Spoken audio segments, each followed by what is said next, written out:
Right, ladies and gentlemen, I believe our IT system is once again up and running.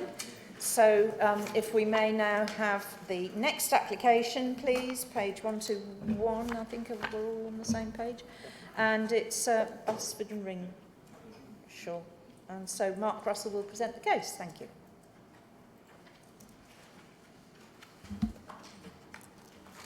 Thank you, Chair. Thank you, members, ladies and gentlemen. As you will have seen by the agenda item, this is a slightly...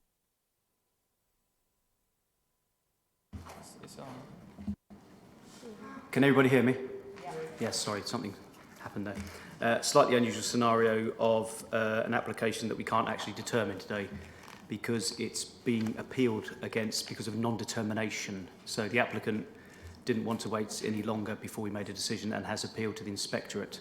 So we're not at liberty to refuse or approve today.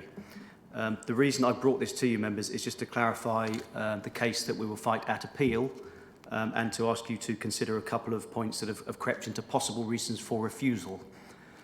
The appellant has lodged their case and has answered the substantive points I put in my reasons for refusal, as well as addressing the 2 points which we deferred this for back in July.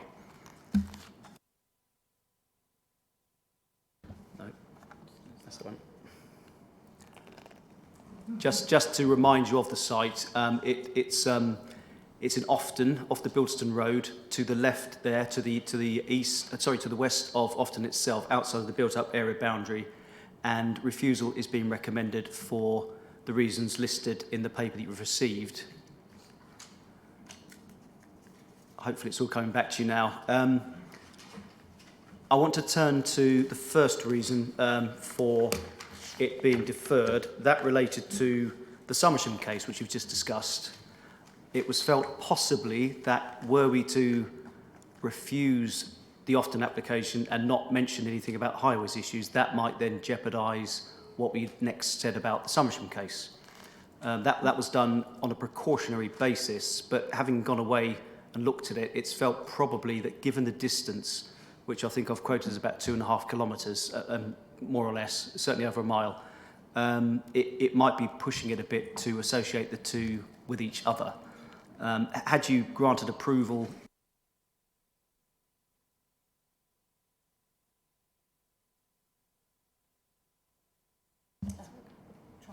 Can you hear now? Yeah. Yes, something went off there again. Had you granted permission for Somersham, that the whole matter would have gone away quite cleanly. I think probably because Somersham is still being discussed, it's a bit less clean, but I'd still make the point that the distances are so great that you shouldn't really tie one to the other. From Ofton, you may get a dispersal of traffic other than through Somersham. It certainly would include Somersham, no doubt, but it wouldn't be just Somersham. And were we to try and fight that at appeal, it might not be a very strong case.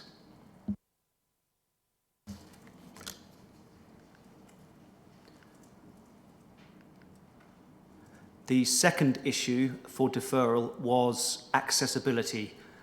This had followed a brief discussion about primarily wheelchair access to one or both of the bridges. It wasn't clear from the minute whether we were talking about the proposed new bridge or the proposed replacement bridge.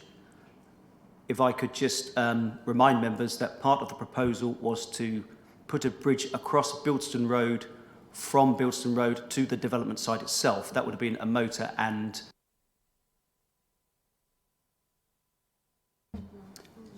Gone again. Okay, motor and pedestrian bridge.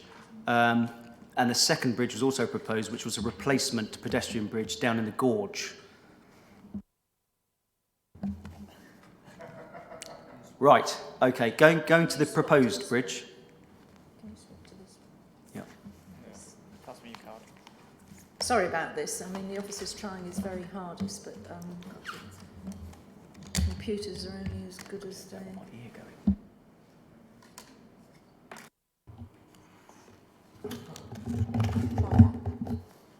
Can you hear me from there? Yeah. Okay. This is the proposed bridge, which goes from Bilston Road to the site. So Bilston Road just at the top there.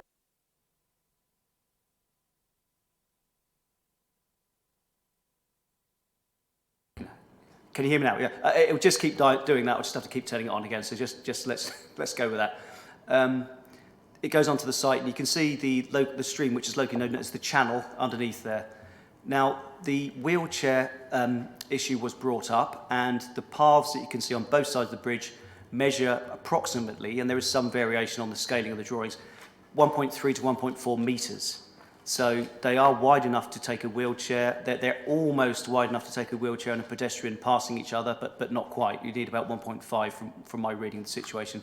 I stand to be corrected on that.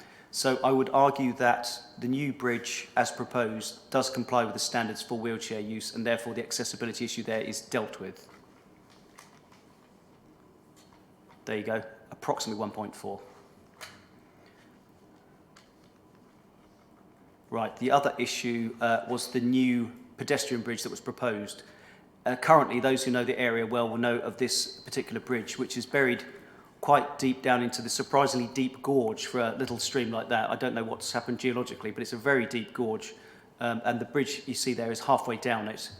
The applicant was proposing to replace that with a better bridge, but certainly one that's still set down in the gorge. It's not going to be wheelchair accessible realistically. To do that, you'd have to do either some complex winding path or bring it up to road level. And I understand that the new bridge, which they are doing for the motor and pedestrian access, does cost 6 figures plus. So it's not realistic to ask for them to do the same here, some 40 metres along on the second bridge. So the advice might be to the applicant just to not touch this one, because it's not needed for the development. It was just an extra piece of a sweetener if you want. So my advice, members, would be to do away with the reasons for refusal, which could be put on your reasons for refusal, which would be those relating to accessibility and also those relating to the Somerset issue. So that's it, Madam Chair. Thank you. Sorry. Oh yes, the reason for refusal is on page 122.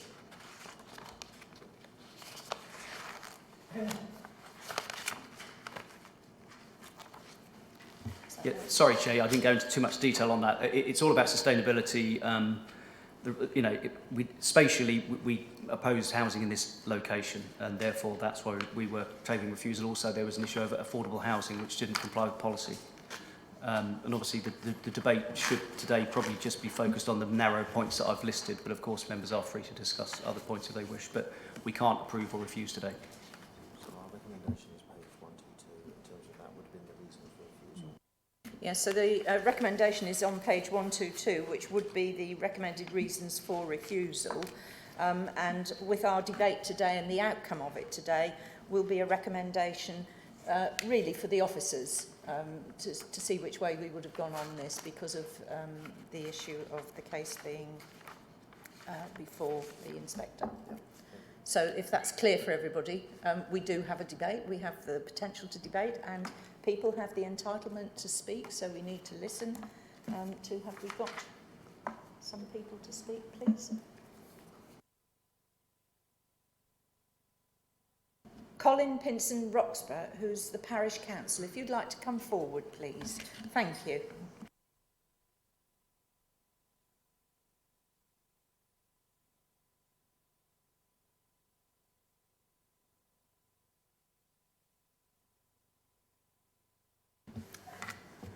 Good morning, and thank you for hearing us.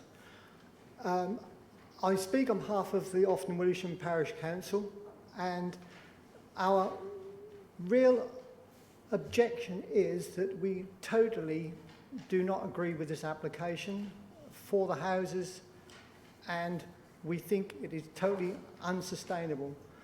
We have already made a presentation to you on the previous meeting, which I'm sure you all made notes of, but our biggest concern is that it is in a very...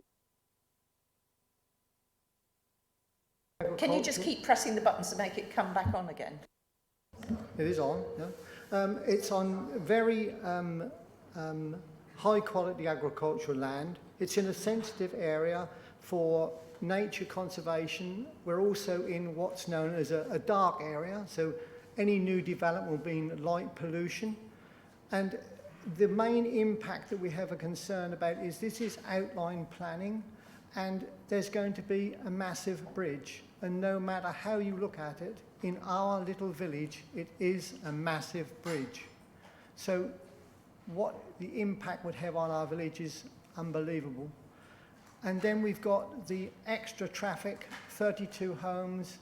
You all know what that gives with the figures that you can find quite available. It would be a tremendous more amount of traffic. There are other offers of sweeteners, a woodland area, a grazing area, and also allotments. These houses, they've got such small gardens. If they were more separated and spread out, we wouldn't need allotments. We as a parish council, we do not want the responsibility of a grazing area, an orchard and allotments. We have everything we need. We have a lovely village hall, we have a play area there, and we are happy. We do not need these 32 homes, which is labelled some affordable. I don't see anything affordable about anything on this application on behalf of the parish council. We think that they don't really look affordable. And we would just urge that you, as the district council, help protect our village against this development. And that's all we have to say. We oppose it. Thank you very much for your time. Thank you very much indeed. Does anyone have any questions? No? I think you made it very clear to us of your views. Thank you very much indeed. If you'd like to return to your seat. Thank you.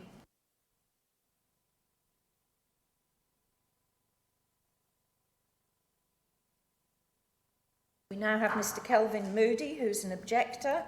If you'd like to come along and take 3 minutes and bear with us with our buttons. If it goes off, just keep pressing it and we'll keep hearing you.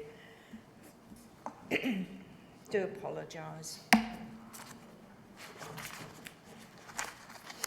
Good morning. Hello. Firstly, I guess I should have spoken to Colin first because he's mentioned most of what I'm going to anyway. However, I did make a presentation to you at a previous committee, so I just wanted to reiterate some points really. So, firstly, it often has been declared hamlet in the Joint Local Plan of 2019. This application would be outside our village settlement boundary, which obviously goes against most of the planning policy framework. It's too many houses in such a small space. It would totally crowd over our village.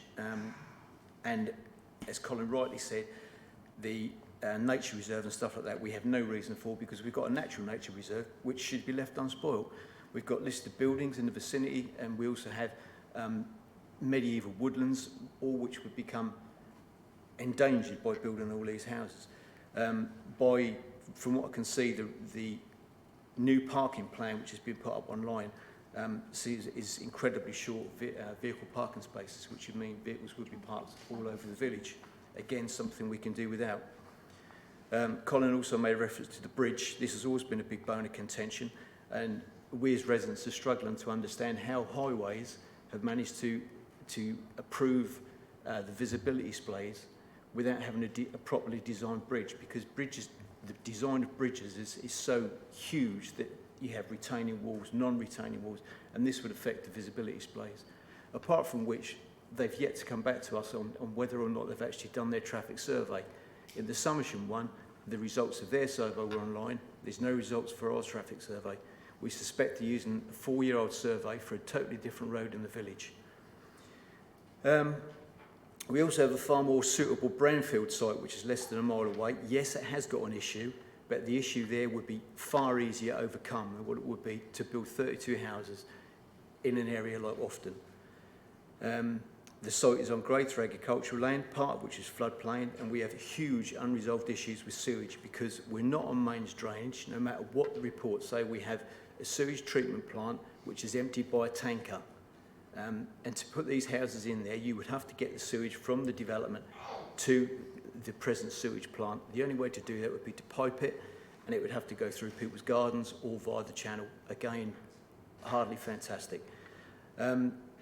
And so for those few reasons, we as residents feel that this application should be refused in its entirety.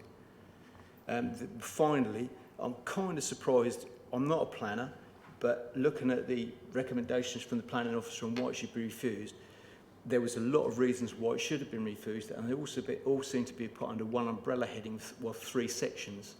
To me, that could be watered down. You can take pieces out of that and possibly get round it to get the application accepted at a later date. And I'll conclude that. Thank you. Thank you for that. Does anyone have any questions? Need to amend it.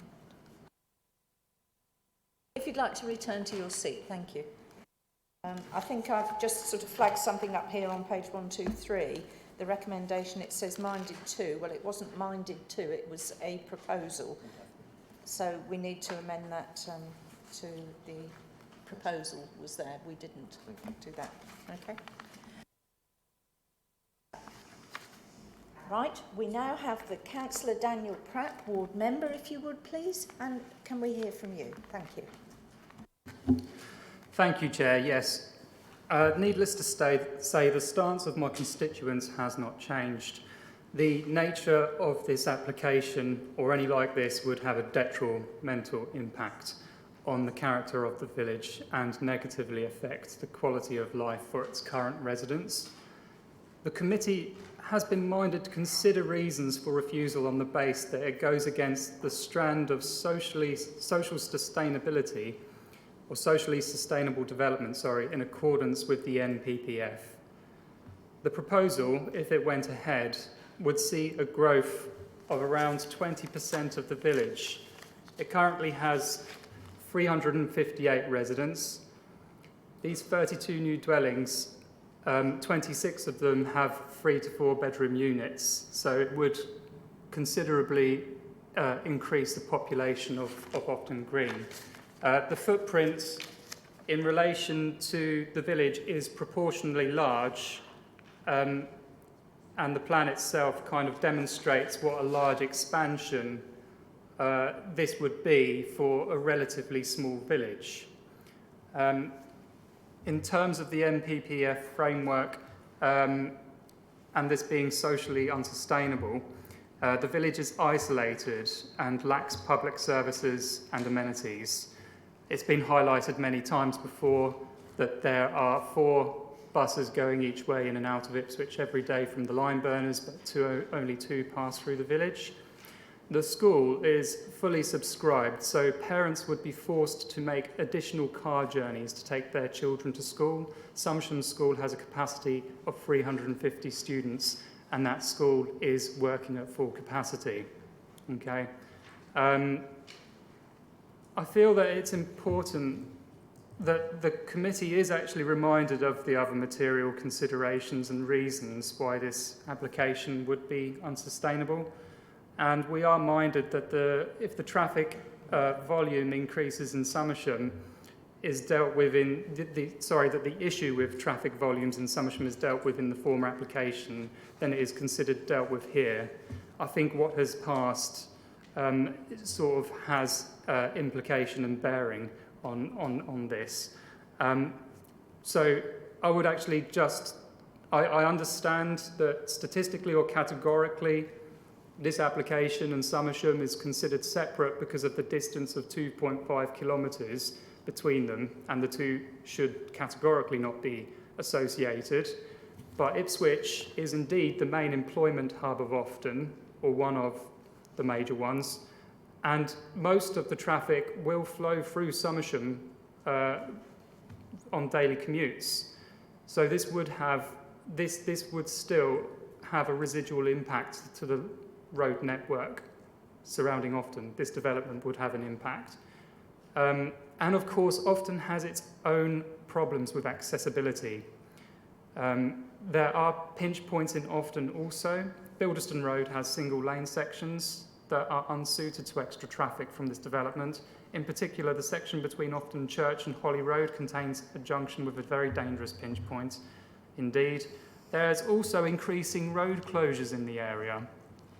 I can't tell you the exact frequency, but it seems that there is no time at the moment where there isn't a road closure, and traffic is diverted through Nettlestead or Floaton on roads that are even more unsuitable than Bilderston and Ipswich Road itself. Okay.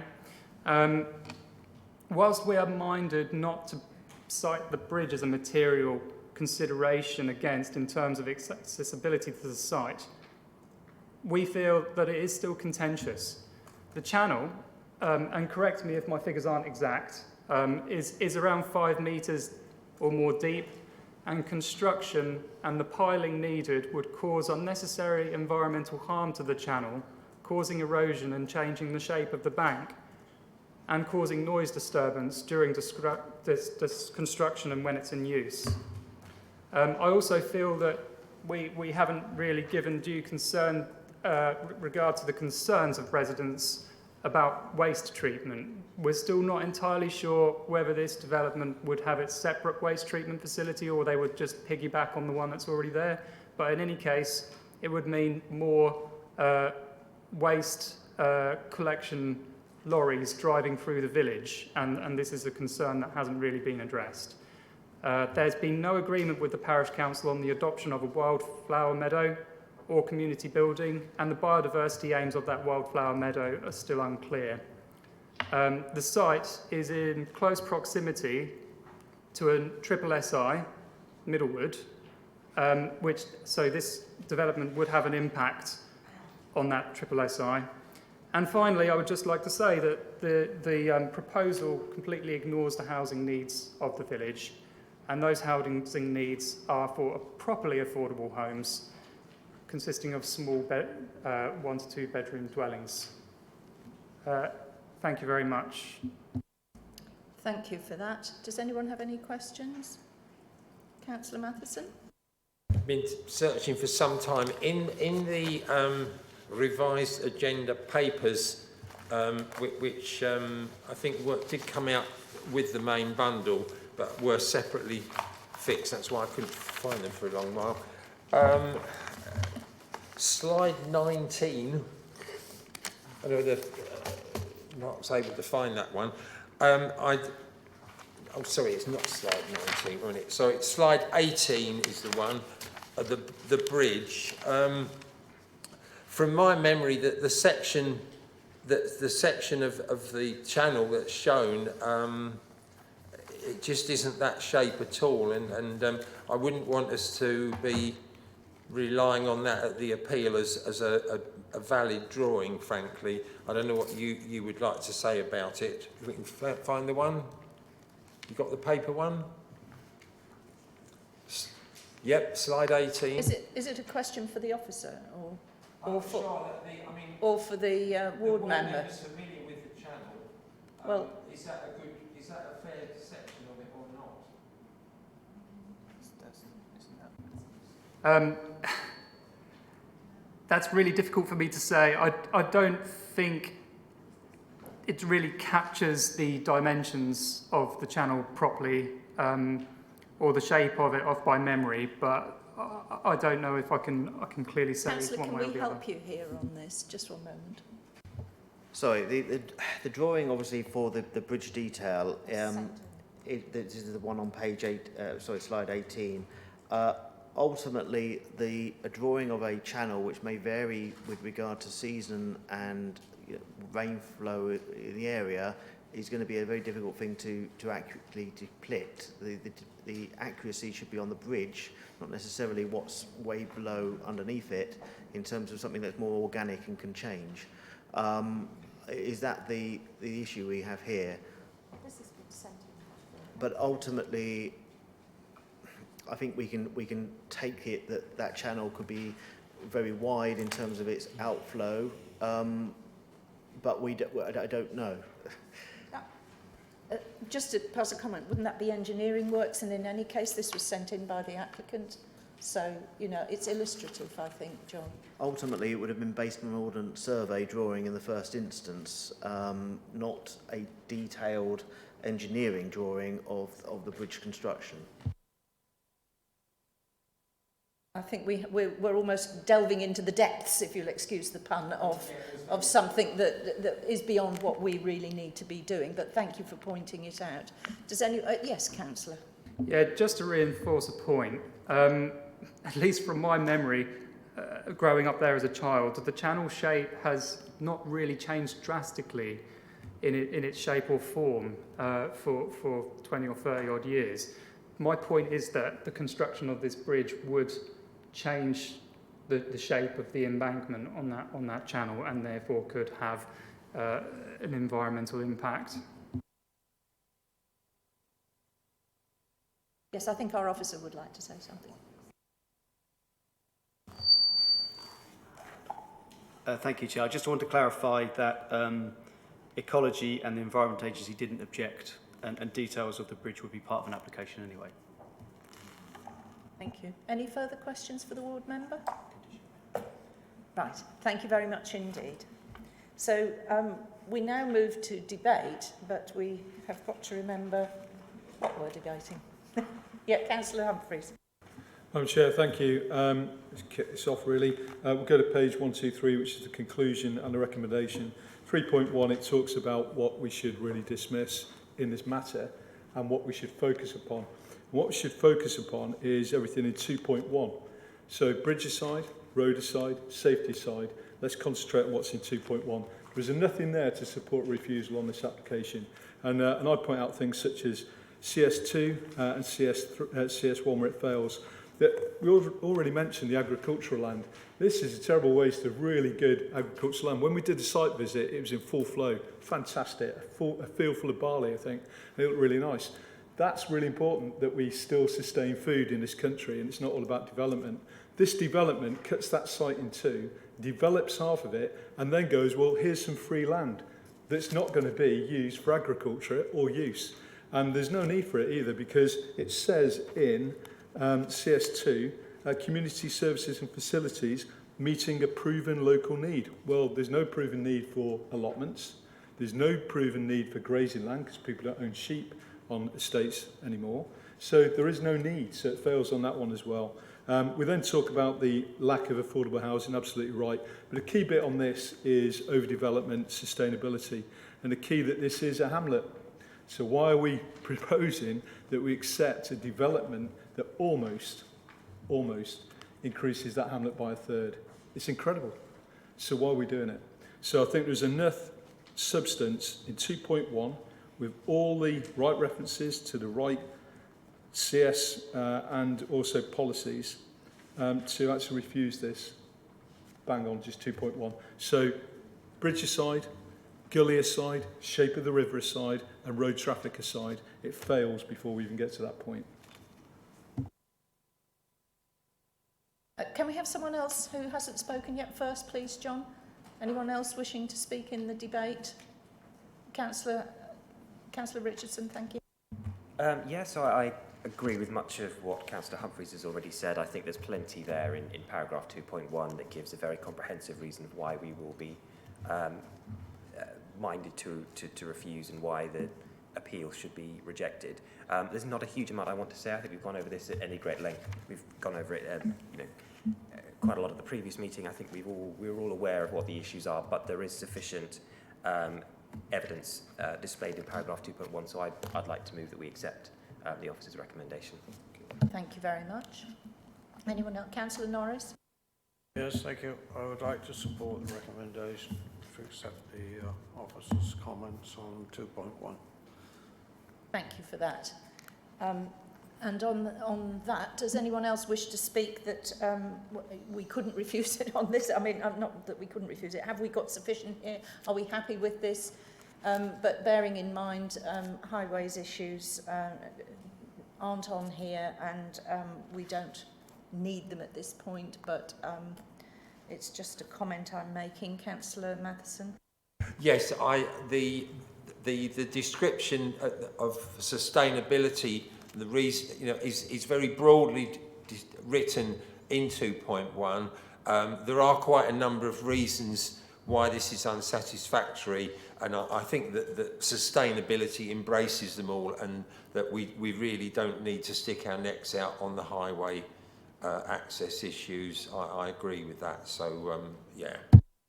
Thank you for that. Anybody else wishing to speak, or I have a proposer and a seconder before me? Can we make a vote on this now? Are we happy to do that? All those in favour for the refusal, which is recommended as described earlier. Yeah, It's unanimous. we are unanimous once I put my hand up. Thank you very much indeed. Thank you, everybody. So we'll move on.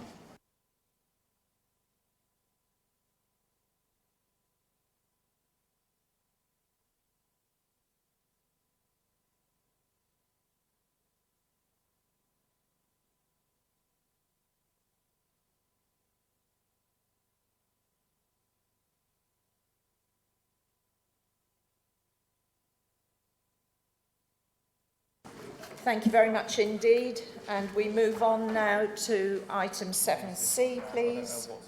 And Daniel will make the presentation. If you could make your way quietly, please. Thank you.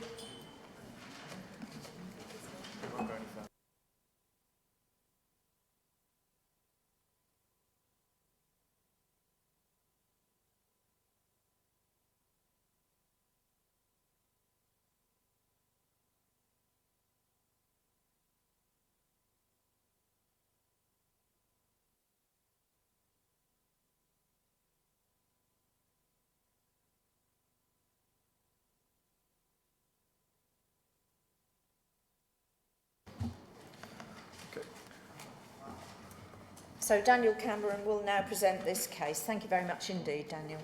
Thank you, Chair. Yeah, we've got before us an application for full planning permission and for listed building consent.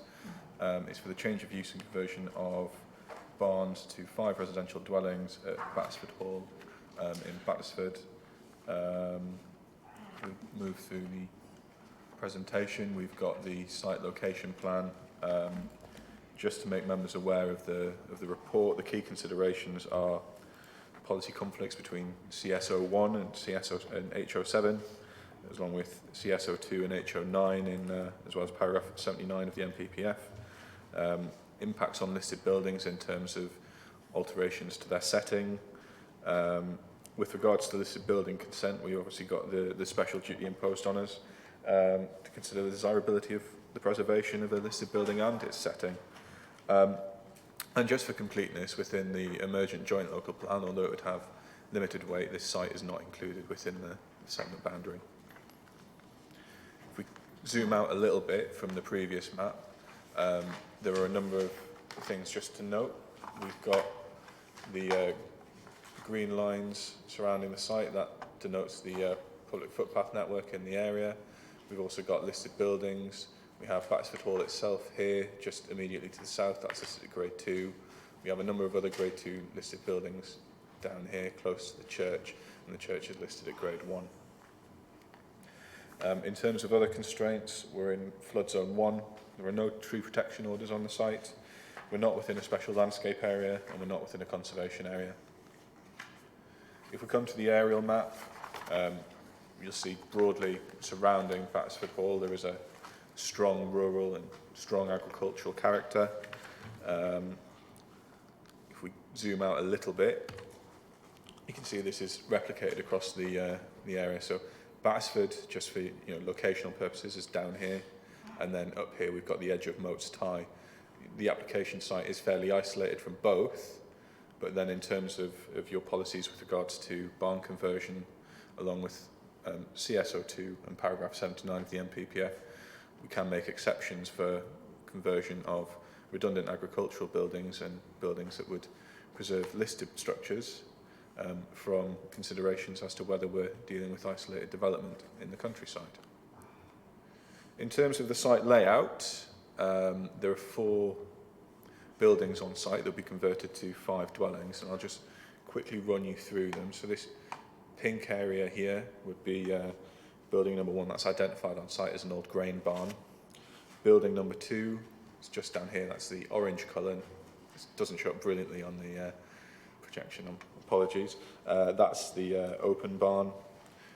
Immediately to the north we've got the old mill, and then running down this side of the site we've got a single-storey cart lodge, and that would be converted into 2 separate dwellings. We'd have 1 here and then 1 here. In terms of elevational treatments, I'll run through these as well as the floor plans. I've interspersed photos of site visits, so members are able to have an idea of what's there existing and what's proposed here. But by and large, the proposed drawings tend to keep the agricultural form of the building intact. We've obviously got internal alterations to allow for the residential use, and we've got parking provision provided throughout. So this is the grain barn. You can see that here. Here there's a small extension existing. This is an existing building designed to be, or proposed to be converted to parking to serve one of the cart lodge sites. This is the frontage of the grain barn. It's a timber framed, timber structured building. It's very rustic and agricultural. And then the internal. If we move on now to the open barn, again the elevations deal with and respect the agricultural form of the building, and obviously again we've got some internal alterations, and you can see here from the picture we saw earlier, this is that building closest to us members that would become parking for one of the cart lodges there.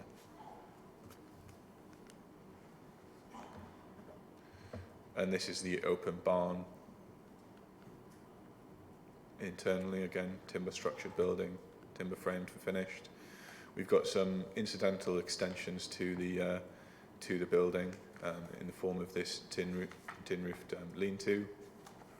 If we come on to the old mill, again, elevations are principally to treat the building as is, make some repair and introduce features required for residential conversion. Internal alterations.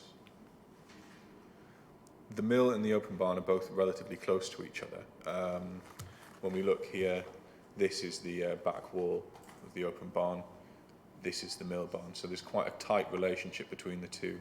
But in terms of the elevational treatment, it's been looked at carefully by the applicant in terms of refraining from placing windows in either elevation. So there's not a case of we're getting direct overlooking into either structure from either structure.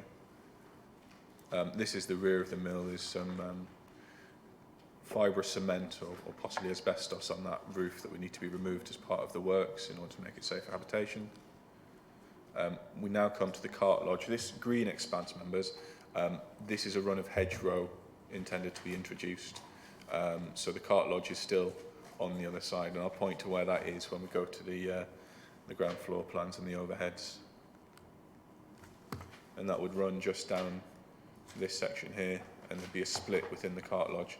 So this would form one dwelling, and then this would form the other, and then this would set the edge of that boundary for this property off from the remainder of the countryside.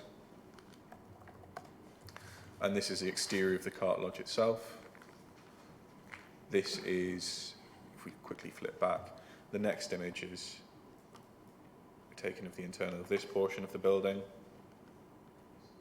Again, timber framed. And then we've got the addition here.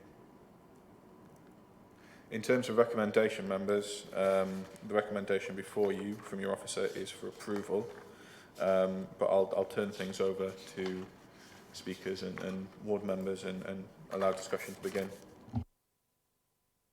Thank you for that. Do members have questions for Daniel at all? Councillor Matheson? Yeah, have you got a picture of the two modern buildings there? Which were they?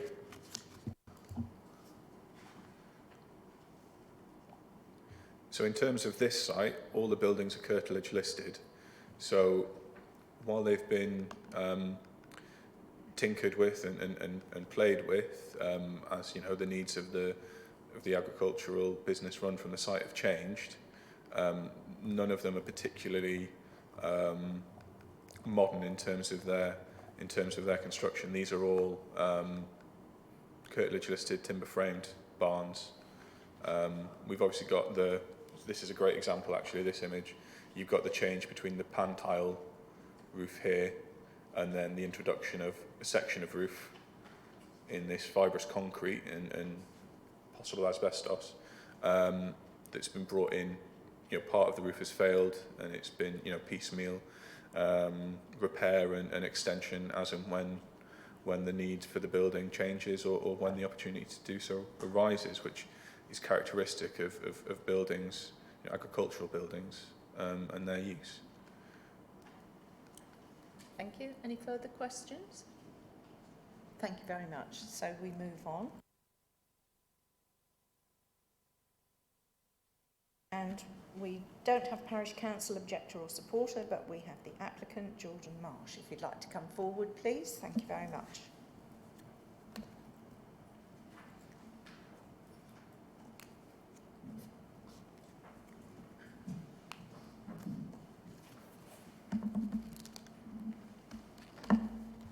Excellent, thank you very much.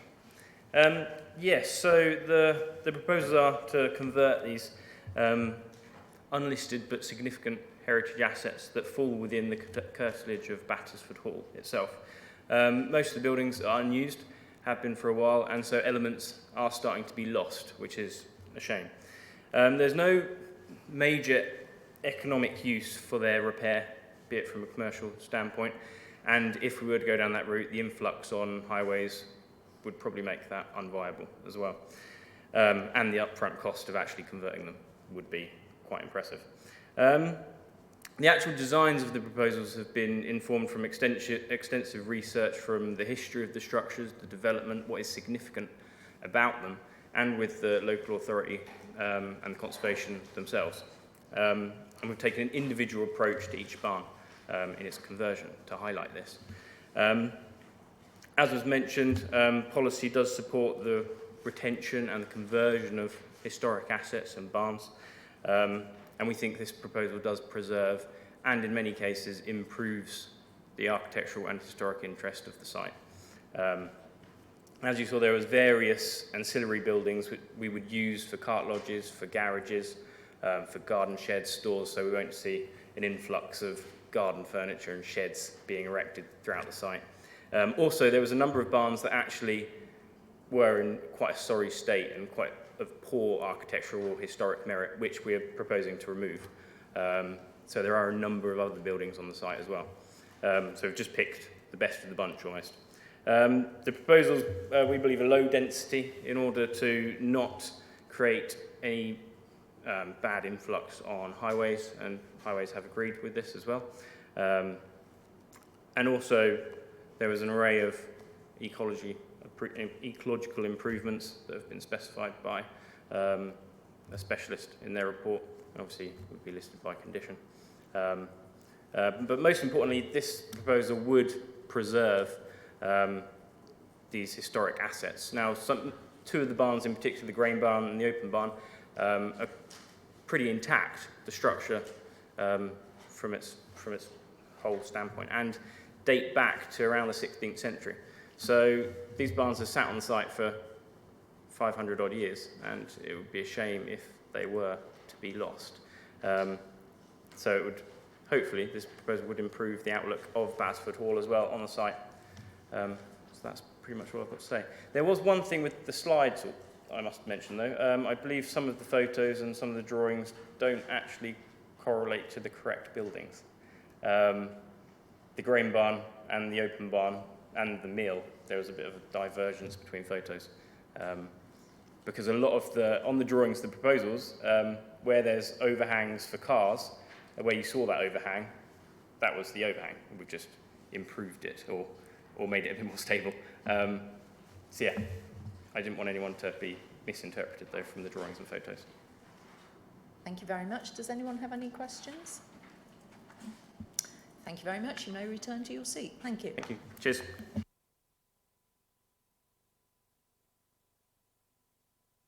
So we have Councillor Daniel Pratt again, please, if you'd like to give us your ward member's view on this. Thank you. Sure, thank you very much, Chair. So, in my view, I can really appreciate some of the merits of this proposal, which would create 5 new dwellings and could secure the future of a heritage asset and potentially, but I highlight potentially, bring about some net gains for local biodiversity. However, I do, of course, share some concerns raised by Battersford's residents and parish council. Firstly, that Battersford, as we know, is a hamlet village with very limited amenities and bus services. I've been told more recently that the bus services are very unreliable and have been cut partly is almost non-existent. There is also, of course, a huge problem regarding accessibility. The site has really poor connectivity. It is over 2 miles from the residential core of the village and pub, where Straight Road intersects Bowl Road. The report itself notes that the residents of these dwellings will be especially dependent on the use of a car, which is not particularly in the interests of promoting sustainable living. Church Road is narrow with sharp bends, and whilst highways do not consider that the safety of Church Road is a material concern, residents in the area have raised issue with the problem of speeding cars, and I think it's fair that their voice is heard on that. The committee should consider the experience of current residents and the impact of increased traffic following the development. Development in rural villages such as Battersford should really strongly consider the needs of the local population first. The Parish Council has conducted a housing needs survey in 2016, which highlighted the need for small, affordable housing and potentially retirement bungalows, which the current proposal, which consists of 5 large dwellings, does simply not fulfil. This development really provides very little opportunity or amenity value to local residents. Finally, I am partially satisfied that some aspects of this project, which include infilling of hedgerows and installation of bat boxes, could really have a net gain for bats and reptiles. However, I would like to know what other reasonable enhancements have been proposed by Place Services in their ecology report. Suffolk Wildlife Trust have cited that hazel dormice were recorded in several of the woodlands and hedgerows on the boundary of the site. Place Services have not yet commented on the impact, whether positive or negative, the development would have on the dormouse. I would also like to see Suffolk Wildlife Trust's renewed opinion on this, as I think that it would carry perhaps more healthy scrutiny. So, just one last point. There has been some perhaps misunderstanding or confusion amongst some of my residents about the designation of these curtilage buildings as Grade 2 listed. The basis of permitting this is partly because they would secure the future of Grade 2 listed curtilage buildings. However, there is felt that there is some ambiguity over whether the listed status of these buildings is valid in their isolation from Battersford Hall. And it would just be really interesting if this point was clarified before permission is granted on this basis. I feel that the committee, whilst I do appreciate the value of this application, I feel that the committee should refuse the application until these matters are resolved. Thank you. Thank you. Any questions for the councillor? No? Thank you very much. Thank you indeed. Right, we're into debate now. If somebody would like to start us off on the debate then.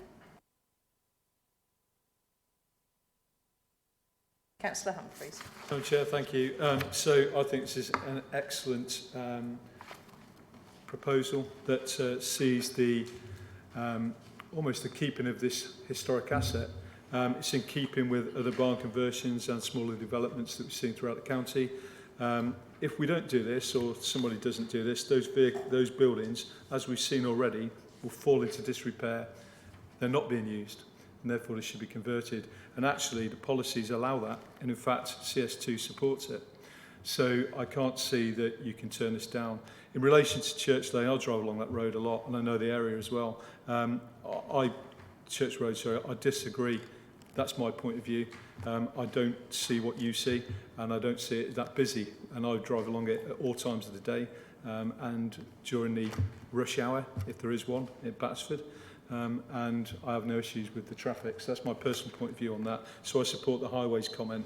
And like I say, I just think this is a really good use of buildings that fall into disrepair, and it will maintain a heritage asset, which is an important aspect of Suffolk rural life. So I'm minded to support. Thank you, Councillor Richardson.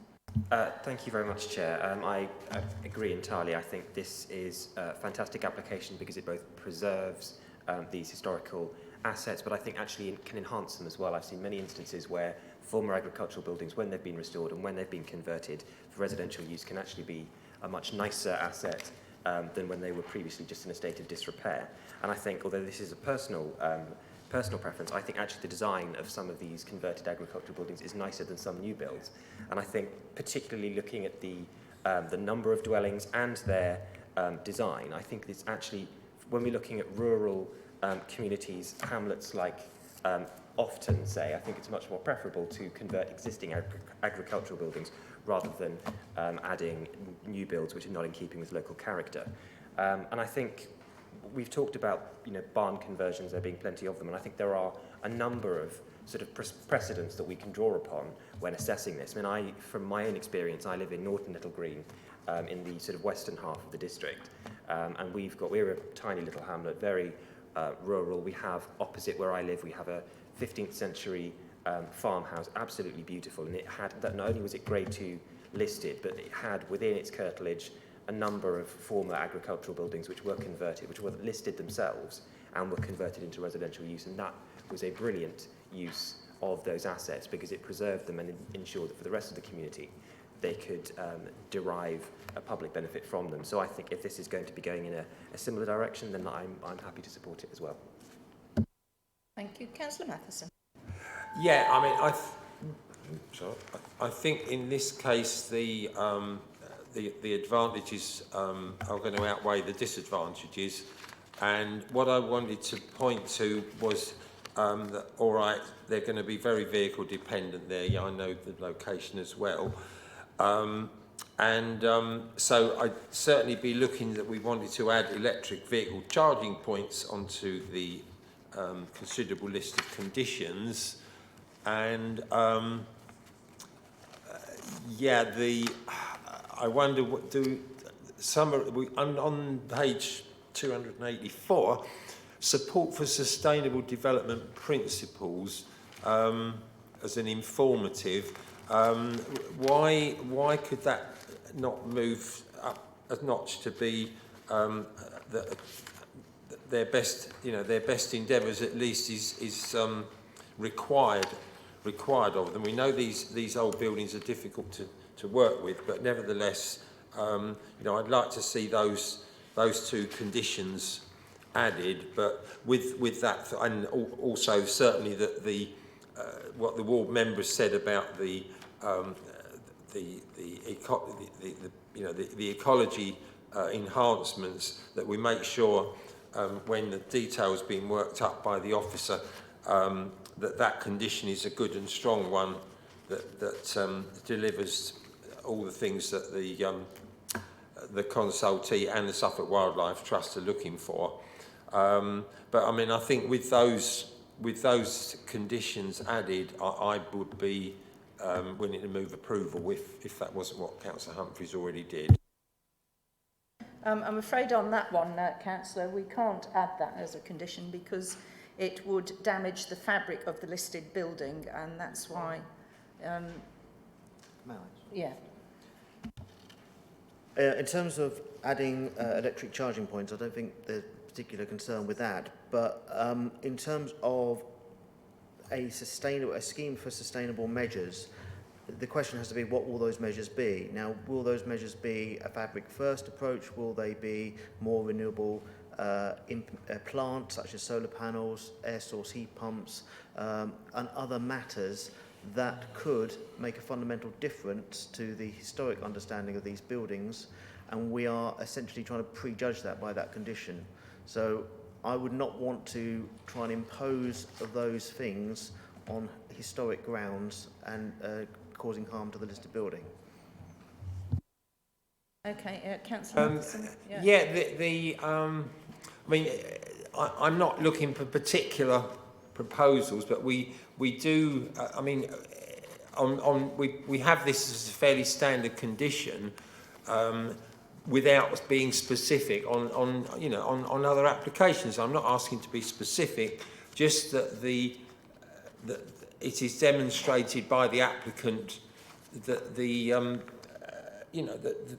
done the best they can. I mean, it might be that insulating the floors or something is the best way to not touch the fabric while still making improvements. But I'm happy to leave that to the experts. But Excuse me, should John, be... can the planning officer just come back on that to save you labouring the point? Where we do impose it as a condition, it is on the basis that there is a likelihood that there's a range of approaches that are available. When you're dealing with historic buildings that are listed, we feel that that range of options are exceedingly limited. On that basis, we consider the condition possibly to be overly vague and unreasonable in that context. However, if you wish to impose it, you can. Councillor Gould. Thanks very much. I think this is an excellent proposal, and I'd want to support it as written in the report. I think this gives us the opportunity of preserving some heritage, and in a way I find the designs very sensitive to the origins of these buildings, and I think the benefits of this scheme hugely outweigh any harm. So I'd like to support it, as I say, as written. Thanks. If no one else has proposed so far, I'd certainly make that proposal. Thank you very much. Councillor Norris, then Councillor Richardson. Yes, thank you. If that was a proposal, I'd be prepared to second it. I don't see how we can refuse this application. It makes good use of existing heritage assets, which otherwise are just going to deteriorate further. I understand that there are some issues from the parish council side, but overall, I think the benefits of this outweigh those. So I'm quite happy to support this. Thank you for that, Councillor Norris. Councillor Carter?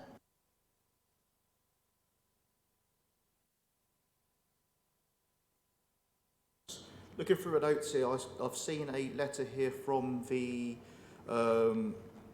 regarding page 323, and I believe it's in regard to the same thing, where it's got a recommendation for refusal from Suffolk Highways. And am I mistaken? Is this in application? Is this a old letter or? Yes, it is. If you look at the next page to the left of it, it's been superseded by. It's been true. Coming sooner.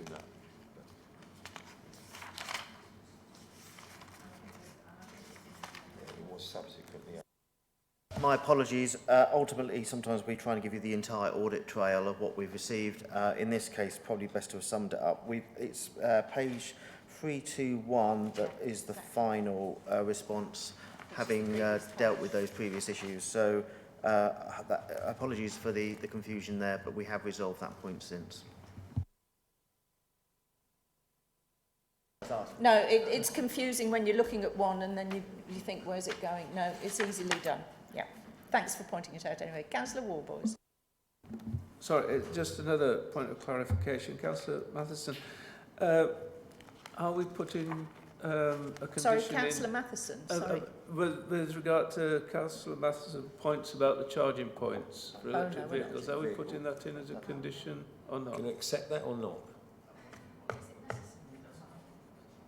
Proposer? That doesn't. That's not included in the proposal. And would the proposer and seconder need that in there for the? I thought I was precise in proposing acceptance of this proposal as written. As written. And the seconder as written. So we're not adding anything further for that. Thank you. As a point of knowledge, can you not just plug electric cars into your own property?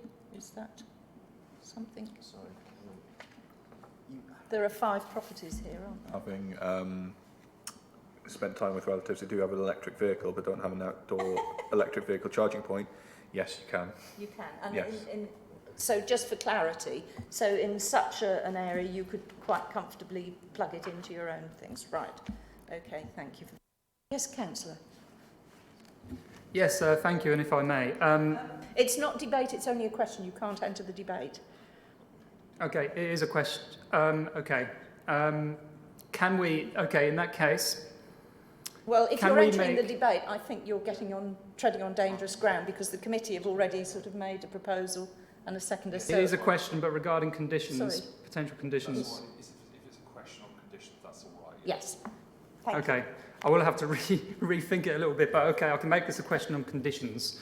Given that the opposition from local residents wasn't due to the volume increases in traffic, and thank you for your rebuttal, Councillor Humphreys, it was on speeding, could we not include as a condition more stringent speed limits on that road?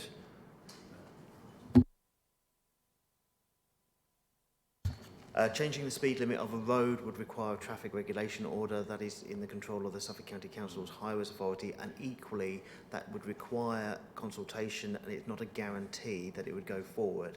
And on that basis, that is outside of the control of the Planning Authority. Right, so I have a proposer and a seconder that we accept the recommendations as written. All those in favour, please vote. 1, 2, 3, 4, 5, 6. And Councillor That's Carter. seven. Yeah, Councillor Carter, yeah. And then those against? Do we have an abstention? Oh. Right. Thank you. Right, so we now need to move on to make sure that we have the listed building consent, and this is the correct way to present these cases, whereby you have the application and then we have the listed building consent with the same application, but we need a separate vote on it. And Daniel, if you'll just give us the...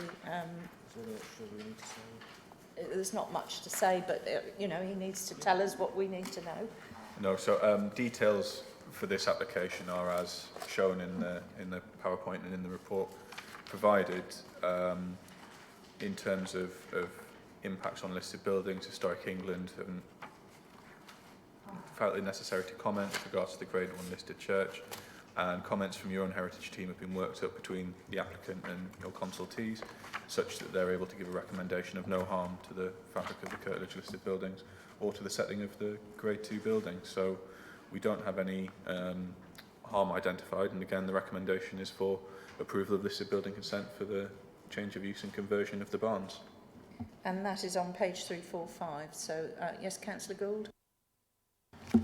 Simply, I would like to propose approval of the recommendation.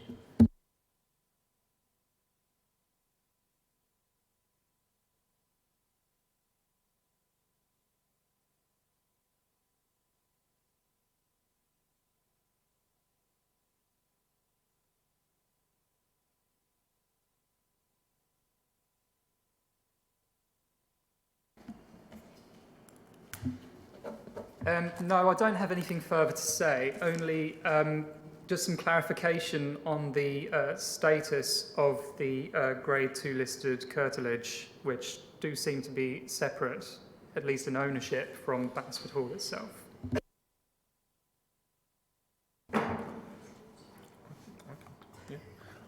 So in terms of the listed building, it's Batsford Hall itself that's listed at Grade 2.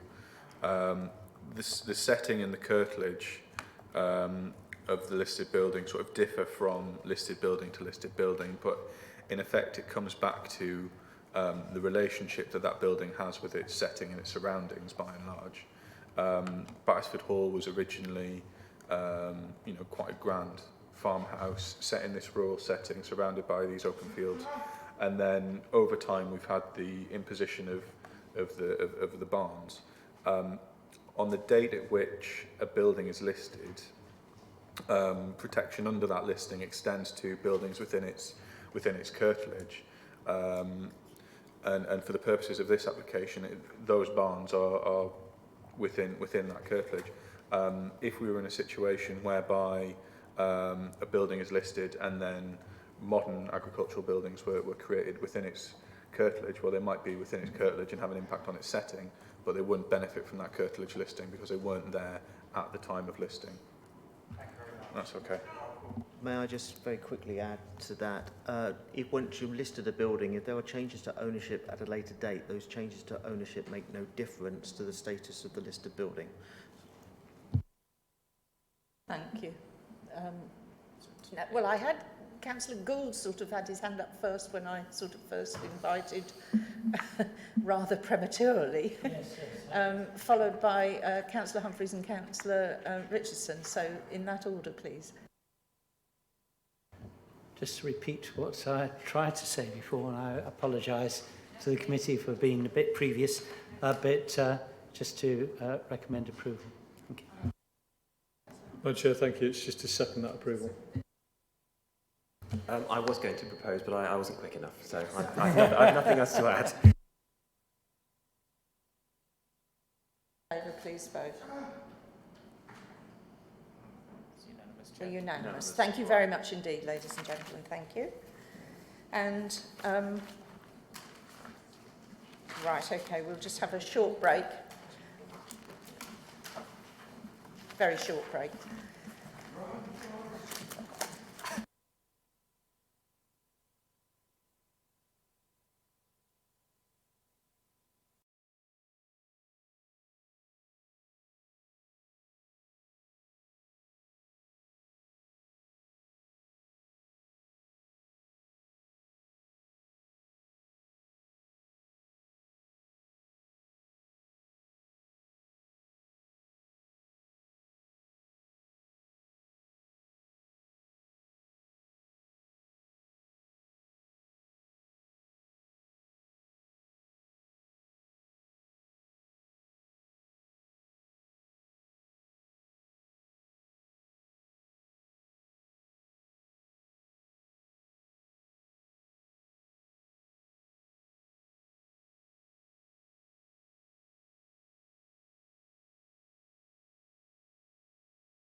leave rather urgently, so if we can perhaps resume our meeting.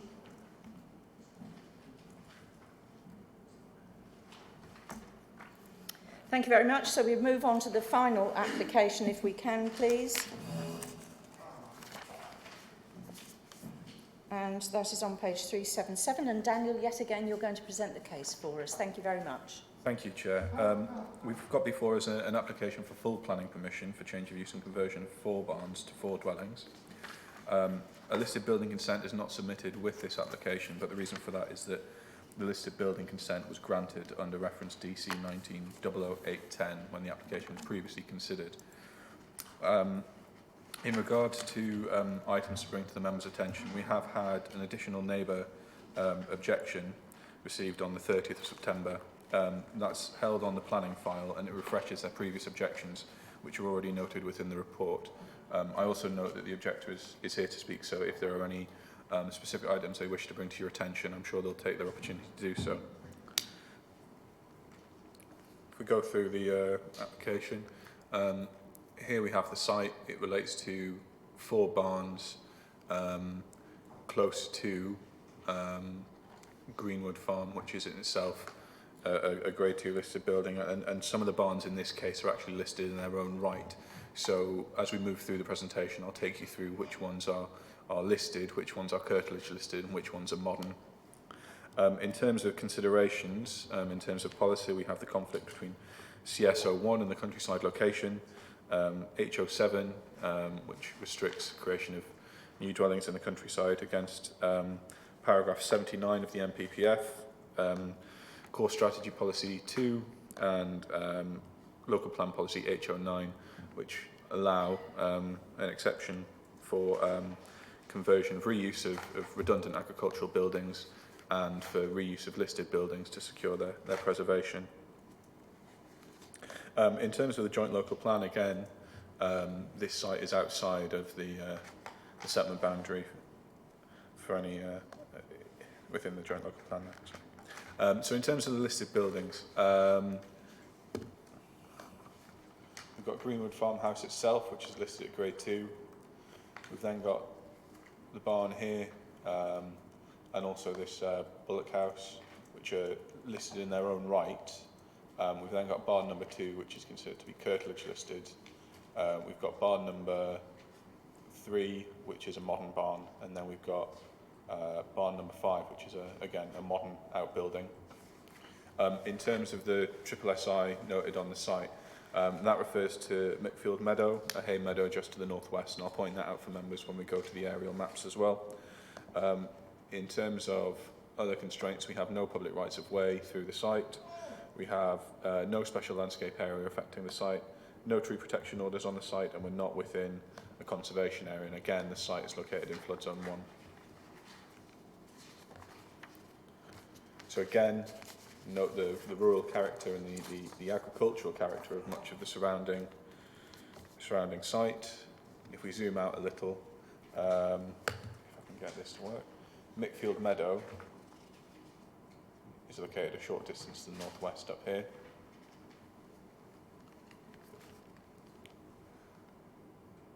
In terms of the map and the connectivity from the site is roughly in the centre here. We're about 4.1 miles from Debenham, we're 1.2 miles from Mickfield, and we're 3.4 miles from Stonham Aspel. So in terms of the site, there are 5 barns on the site, but only 4 are considered within this application. We've got this one here, which is barn number 1, which is the listed barn. We've got barn number 2, which is the curtilage listed barn. We've got barn number 3, which is a modern barn here. We have barn number 4, which is a modern Dutch-style barn with open sides. And then we've got barn number 5 here. Just in the bottom left of this screen, we've got the red line outline here. In terms of alterations, we no longer have this connection to these grain stores here, members, and the doors shown at the back of this Nissan hut are no longer shown within the submitted plans, so that within the red line plan, because it comes right up to the back of the Nissan hut, we don't have those doors opening up into agricultural fields. In terms of Site visit, this is barn number 1, members. And these are the proposed elevations for the conversion. There's some additional extension to this building, but in terms of consultation with heritage officers, they're content with the detail shown. In terms of elevations, and then in terms of the internal, there's a large structure within the building to remain as void, so there'd be no first floor inserted here, and that would be used to display some remaining agricultural equipment located within the barn and to make a feature of those for the understanding of the building. In terms of 3D, you can view that void better here in that the roof has been taken off. We have mezzanine and then mezzanine floor, but then we have this void here going right down to ground floor.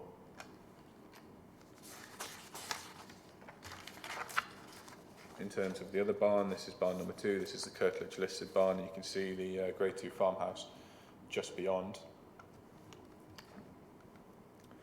In terms of the elevational treatments, we have them here. And then the internal arrangements.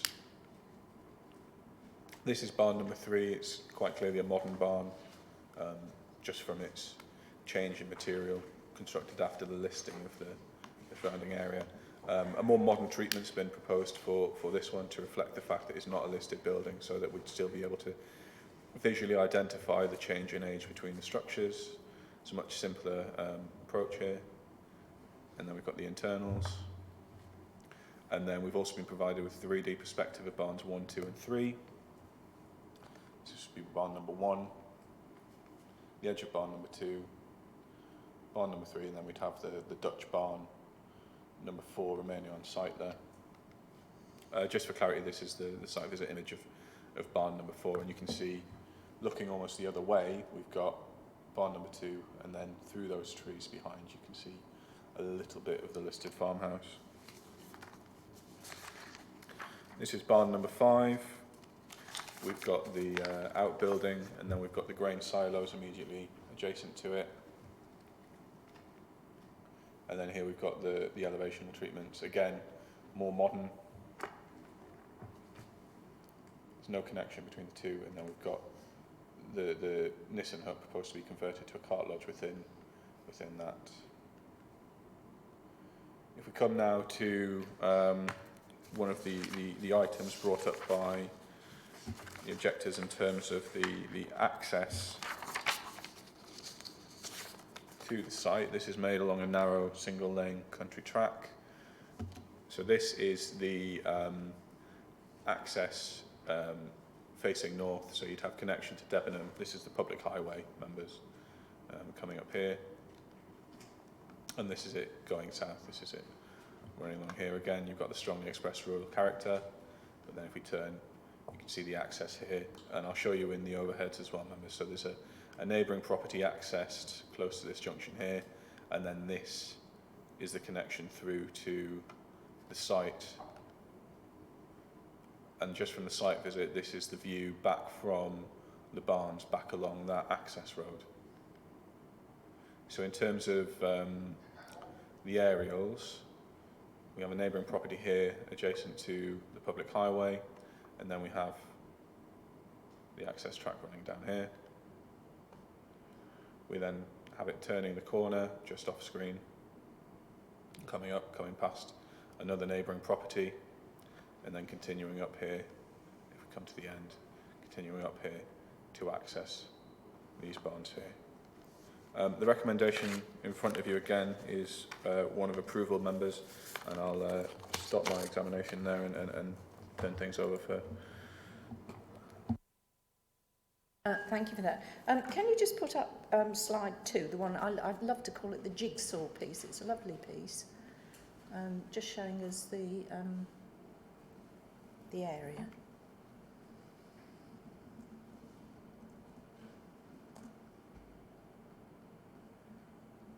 And it's a good review of all the other bits, so that's helpful.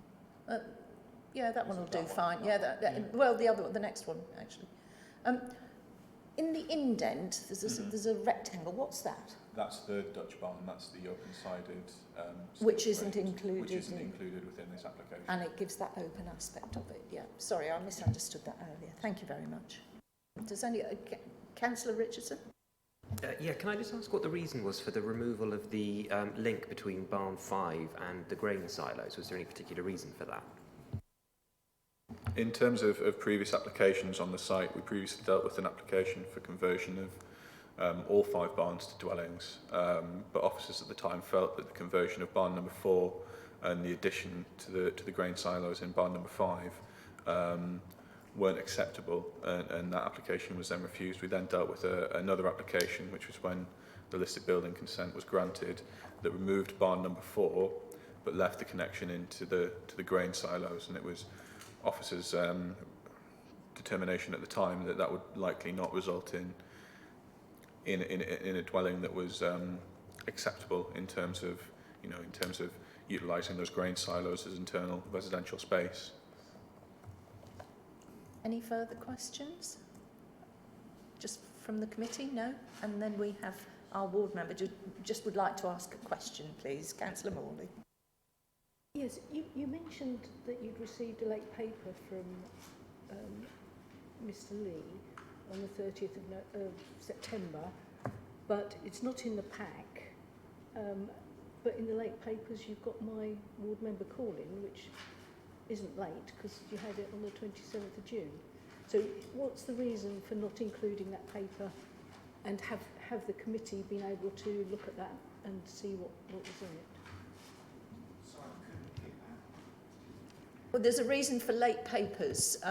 Susie's, Councillor Morley's call-in paper was put in the late papers. I can answer that one. It's because it wasn't in the paperwork and I said we need it.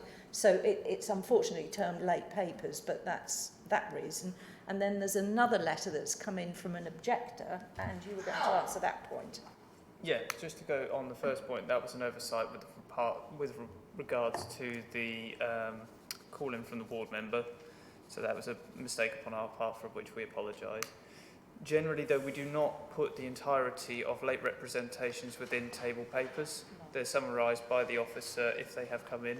I believe, Daniel, that it is on the planning portal, though, so it is available. So it has been published and is available to view online, if members did wish to choose to look at that. But we do not generally put in late representations in their entirety. If there is a material change, I believe, that will be reported to the committee in a material change in the officer's decision-making process.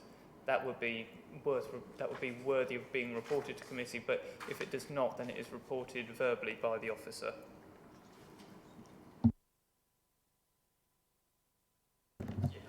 That's what's taken place. Susie now has, Councillor Morley now has another question. Thank you, Chair.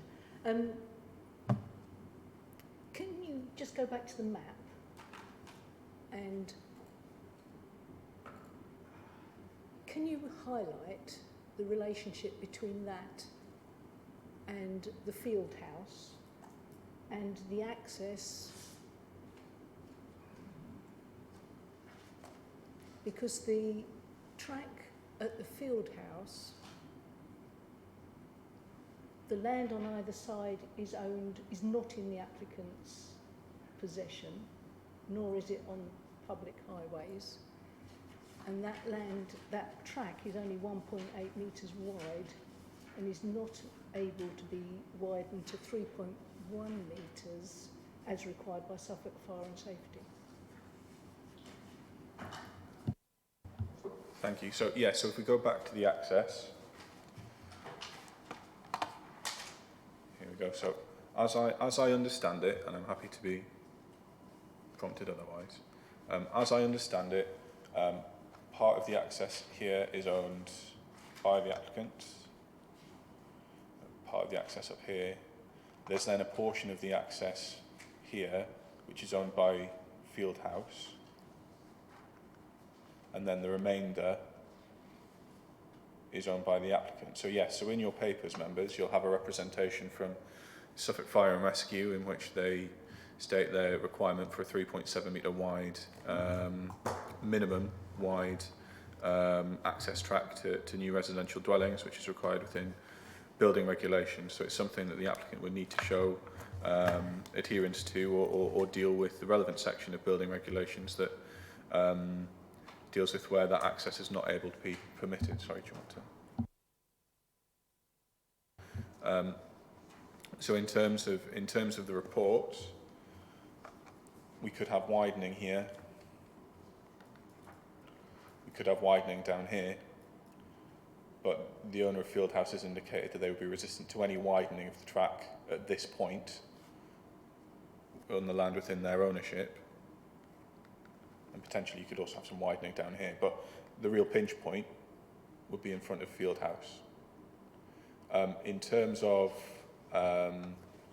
representations from the Highway Authority, they've made mention of an alternative access that could be achieved without taking traffic past Fieldhouse.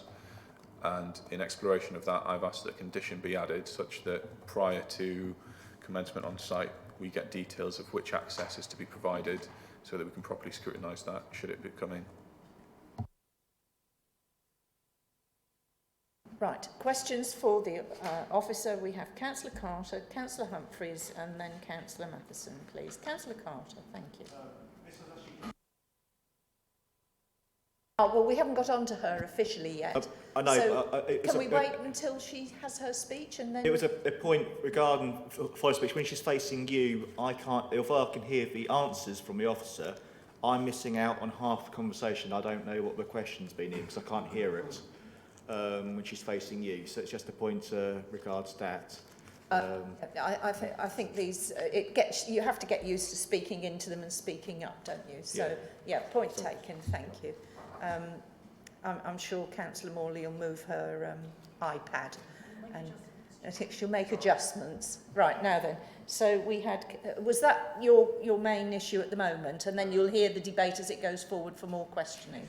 Right, thank you. So Councillor Humphreys, question for the officer. Chair, thank you. Two questions really. The first question is the hard fencing that the fire and rescue services allude to. Will it require them to reverse more than 20 metres to turn around or not? That's the first question. So in terms of highways responses, they've also required that a turning head be provided at the dwelling. So in terms of coming down, we would have capacity to turn at the dwellings. They've also asked for a passing point to be created.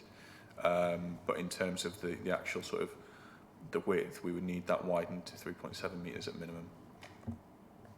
Partly answer. And secondly, it actually says that the road should not be less than 3.1 metres in width through pinch points such as gates. Now, this is where it gets down to specifics. What is a pinch point? Is it a gate or is it a narrowing of a road? And I think that's quite a critical point. So you need to clarify what the legal, I think, definition of a pinch point is so we can answer this question. I think in the building regs documents, the minimum is 3.1 through a gate. I think we have to take the building regs documents as we are there, in that it does need to be a gate.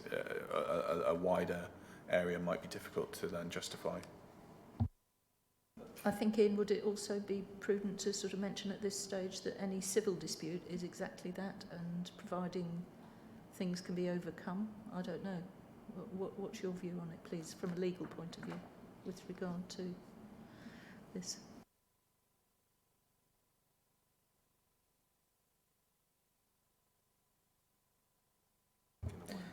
Okay, so the County Council's fire and rescue have given us obviously a consultation response that's in your papers, and they have set out a criteria that they would apply in terms of the building regulations that would apply as a separate authority to ourselves. Now, ultimately, we could just sit back and do nothing about that because building control would have to pick all that up anyway. However, we have in this case, I'm beginning to wonder whether we should have done actually now, but we have in this case sought to get details on various aspects of that. That includes the turning area and the fencing as well in that regard. And I suspect the reason we've done that is not because of a highway safety matter, but because of a reason to ensure the historic setting of these buildings is appropriately detailed. that is where I would stand on this. At the moment, we have one access proposed, not two. Is that correct? And ultimately, if there is a private civil matter in terms of the access being available in accordance with this application, then the application goes nowhere. That would be a private civil matter for them to resolve. If there is a ransom strip by default they've signed up to, that's their issue that they're going to have to solve privately, and they would have to come back again to come in with a different access and different arrangement for you to consider. No, that was helpful. Yes, thank you. And so we have... did that answer your question sufficiently? Yeah. Councillor Matheson, thank you. Yeah, thank you. I was. That last point's helpful. I did wonder how an alternative access could be magically conditioned. You know, if it was fundamentally changing the application. But I think that John's saying that it would be a new application if it was a new access. Yeah, that's all right. Yeah, it would have been helpful to have a blue line plan in the papers, which I couldn't find. No, but nor we've got one up on the screen that's earlier. what's on the screen. And that's with the. And then the third thing, really, on page 379, are the officers comfortable with the parish is pointing to this Mickfield Meadow SSSI, and Natural England is saying they have no objection. Presumably they know about the SSSI and have taken that into account. That's a designation that they'll look after. Yeah, so they're aware of it. So the fact that they've not objected says to me that there's not an impact. Any further questions for the officer? No. We don't have the parish council, but we have an objector, Mr. Barry Lee. If you'd like to come forward, please. Thank you. And when you get settled, if you press the button, and then you have 3 minutes. Thank you.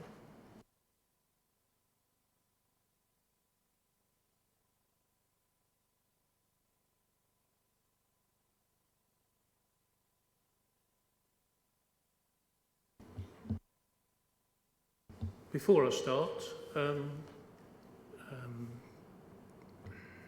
Daniel's description of the access road is quite incorrect, so I'd like to address that afterwards. Well, you've got 3 minutes. Yes, I mean, I think, yes, you have. 3 minutes. I've prepared this, but that's new information. Well, sorry, what is the new information? We've only got one access road, and we're debating on the one access road that we've got. Daniel hasn't described what is public highway, what the extent of the highway is, what the bottleneck and who it belongs to. Well, can we just sort of move on? I think you have 3 minutes. Yeah. And I'm sure the ward member will have taken, and we've read your late report as well. But this was new information today. So if you'd like to take your 3 minutes and tell us the information now, and then we'll review that. Yeah. Thank you. Just quickly, our understanding is that if certain information is required to be given, and if that information is not given because the details are incorrect or misleading, then section S327A must be offended. That's the Town and Country Planning Act. There is misleading errors and information in the documentation, especially regarding the second access route, which does not exist, and also proposed reduction in agricultural traffic. There are missing, confusing and contradictory documents and plans in the application. The next issue is access to site. There is no access to the site. We own the land on either side of the 8-metre section of private track, which does not belong to the applicant. It will be hard fenced at 2.8 metres wide, which is too narrow for the fire service, who require 3.1 pinch point. This is a curved road as well. Also too narrow for construction traffic. There is no other access to the site as suggested on the agenda. The full fire and rescue response report has a number of serious issues preventing ability to attend fires. Some are unsurmountable. The 450-metre single-track highway is in regular use by enormous agricultural vehicles.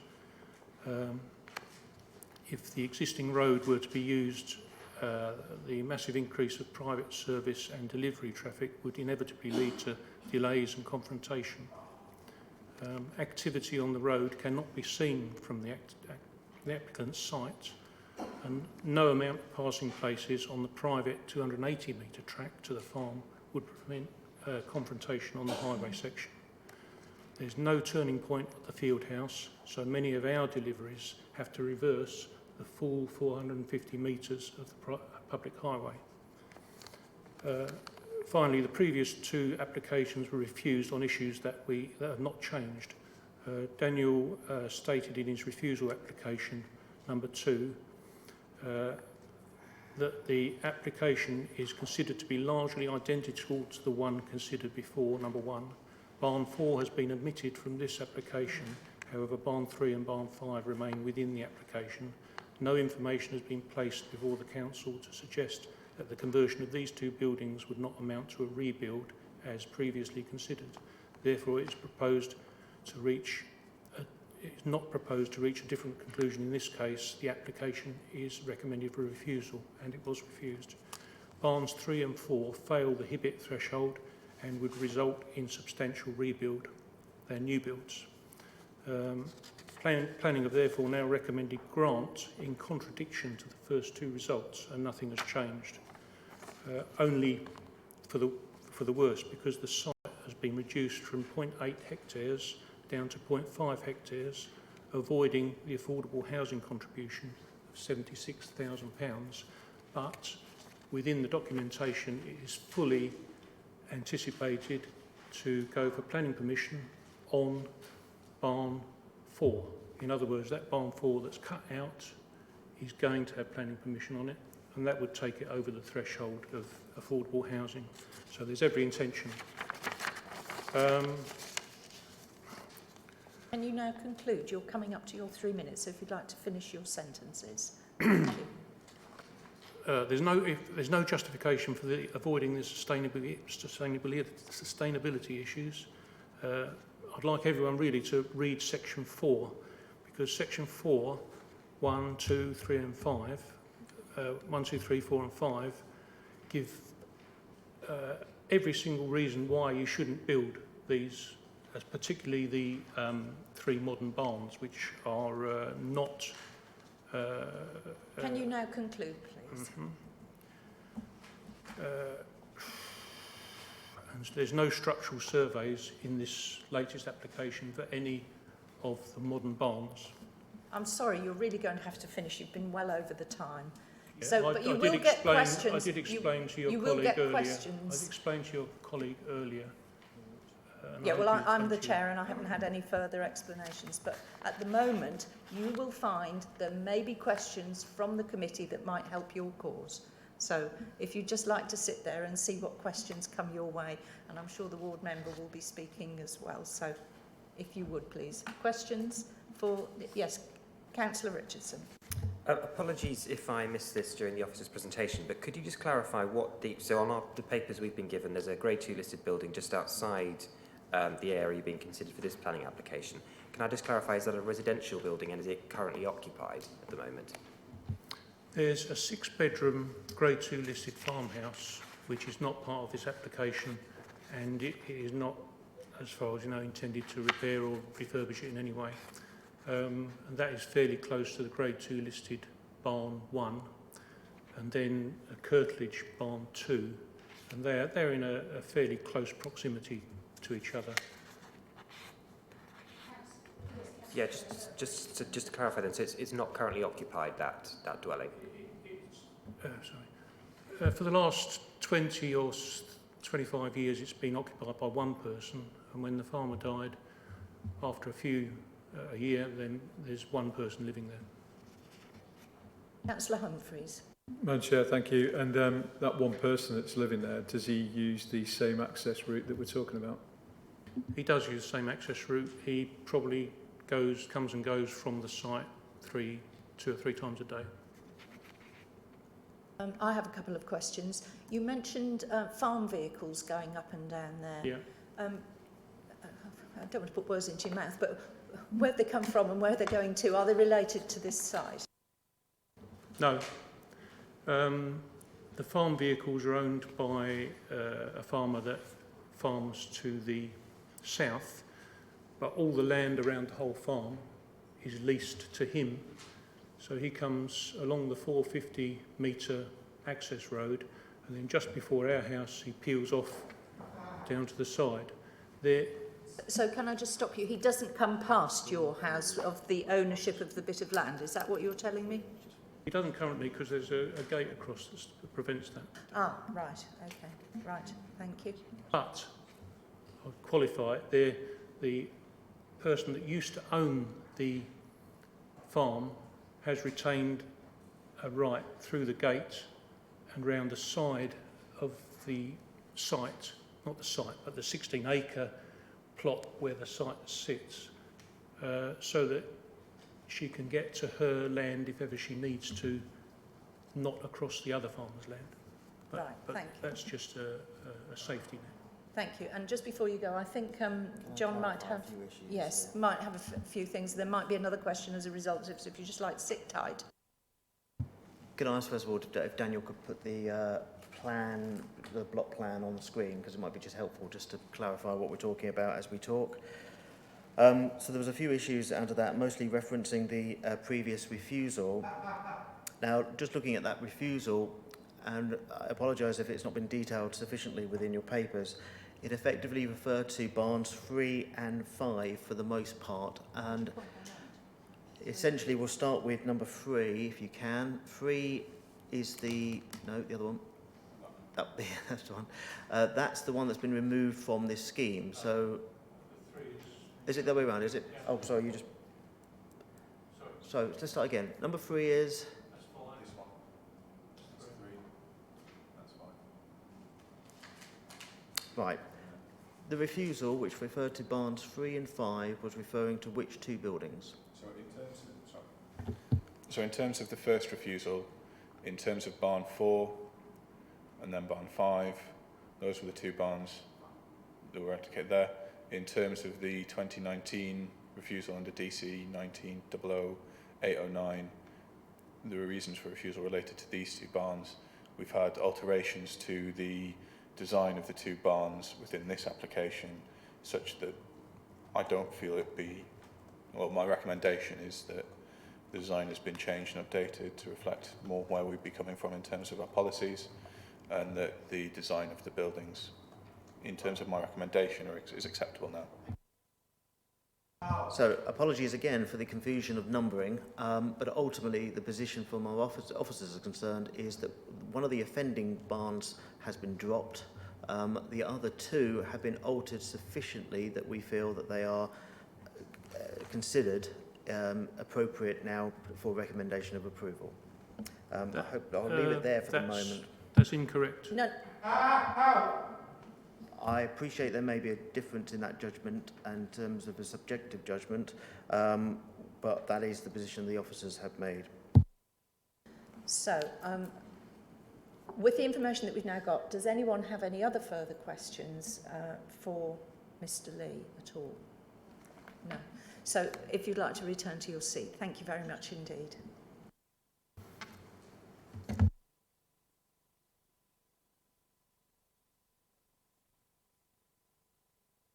And we now have the applicant's agent, Rob Marsh-Filey, please. Thank you very much.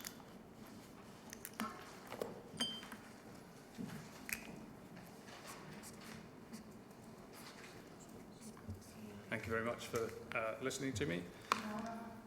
I'm acting as applicant, agent for the applicant. This application obviously concerns 4 barns. 2 of those are obviously historical, and 1 of those is listed. The second one would be considered a heritage asset. Both normally considered more than capable of being converted residentially without too much of a debate, and obviously you've just approved the last approval on the same merits. The 2 second ones could have been obtained residential planning conversion through the Class Q requirements, and originally we applied for all 5 barns. However, it was felt that the two modern barns were developed beyond the limits of the Class Q requirements, so they were obviously dropped. We now modified the two modern barns to limit the changes that we're proposing within the Class Q requirements. So we were reutilising the existing building, reutilising the existing frame, so it wasn't a rebuild, it was sat within the Class Q requirements. However, what we wanted to do was include the curtilage of those barns more successfully and allow the planning authority to control those curtilages, obviously within the setting of a listed building and within the setting of a listed barn. So that's the reason why we made the application as we did. The smallest of the barns with the grain silos, we had it originally intended to do that as a 3-bedroom unit, but obviously within the Class Q requirements it involved an extension which we took off, and planning authority was then comfortable that should a Class Q application be made, it would have been successful. But the ability to include the garage and the curtilage around the building was felt more beneficial. One of the main issues obviously has been debated about the access. The access gate is about 4 metres, if not a little bit wider than that, and it historically would have taken all the farm traffic, and obviously it could be a potentially working farm if it was restored into its farming use. So all the wide vehicles and machinery and everything else would be able to go onto the site without a problem. We are proposing to do some passing places along the drive to enable vehicles to avoid the need for vehicles to reverse or anything like that, and allow cars to pass fairly comfortably without it causing a problem. But obviously with a residential conversion, the vehicles using the access would be limited to cars, generally speaking. Obviously there would be a construction phase, there'd be deliveries and that sort of thing, but they're nowhere near the onerous effects of combine harvesters, tractors and trailers and everything else that could potentially use the site at the moment if it was a farm use. We therefore believe that the modern barns are capable of being converted under the Class Q, but the planning authority are able to make additional constraints and Mr. conditions. Marshall, you're up on time too. I'll give you a little longer as well, but not much, please. All right. Obviously, without doing the Class Q, the planning authority are allowed to make further conditions and recommendations which would enable us to enhance the setting of the listed buildings. Thank you. For the benefit of some of the newer members of our committee, perhaps our planning officer would just like to explain Class Q. I know what it is, but I think it might be helpful, and also members of the public to understand. I don't mind which one of you does it, but I know about it. But could you just give them a? Could you just give our committee and members of the public just a little update on? Class Q falls under a permitted development. Effectively, it allows something called a prior approval process as opposed to a planning application for the change of use of a building to form a dwelling. Essentially, to summarise it, there are less considerations in respect of the consideration of that type of application. There are restrictions to what can be put forward under that type of application, but essentially it is a reduced form of planning permission. There are reasons to say that some barns can be converted using that Class Q process, and that is often considered to be a material consideration in the determination of applications as well. Normally, we consider it to be material if there is a Class Q in place in the first place, not before. So just before you now ask Mr. Rob Marsh-Farley your questions, we've got that cleared up so that you know what a Class Q is. It just helps save asking the questions through. So, Councillor Humphrey's question for Mr. Rob Chair, Marsh-Farley. thank you. I thought that's a question I've got to go in a moment, but I thought it was an important question to ask. And I look at your red line plan and look at the buildings and look at your door access in and out of those buildings. And I can clearly see that the door access in and out of the buildings, particularly in the large, and I can't remember the numbers of your buildings, but the particularly large one where you've got the dining room, the door pretty much opens up onto the red line. And that's replicated on the, I can't remember the building, the square building on the south, and also on the one that's attached to the silos. And my question is this, what's the design reason behind that? And secondly, how is it ever going to be available for use, being practically, and I know I haven't got the distances on this, but I can visualise it, feet and maybe inches away from the door to the red line, which is outside the settlement area of this particular development plan. I don't understand it, and I really don't understand it, actually. I'm sorry, I'm missing a point. Okay, I'll make it clearer. So can you bring up a slide, please, that shows the red line plan of the site? We'll start with that one. So if you look at the top right-hand building, the one with the little dining room that comes out to the right-hand side, can you see that? Doors on it left. Yeah. Yeah.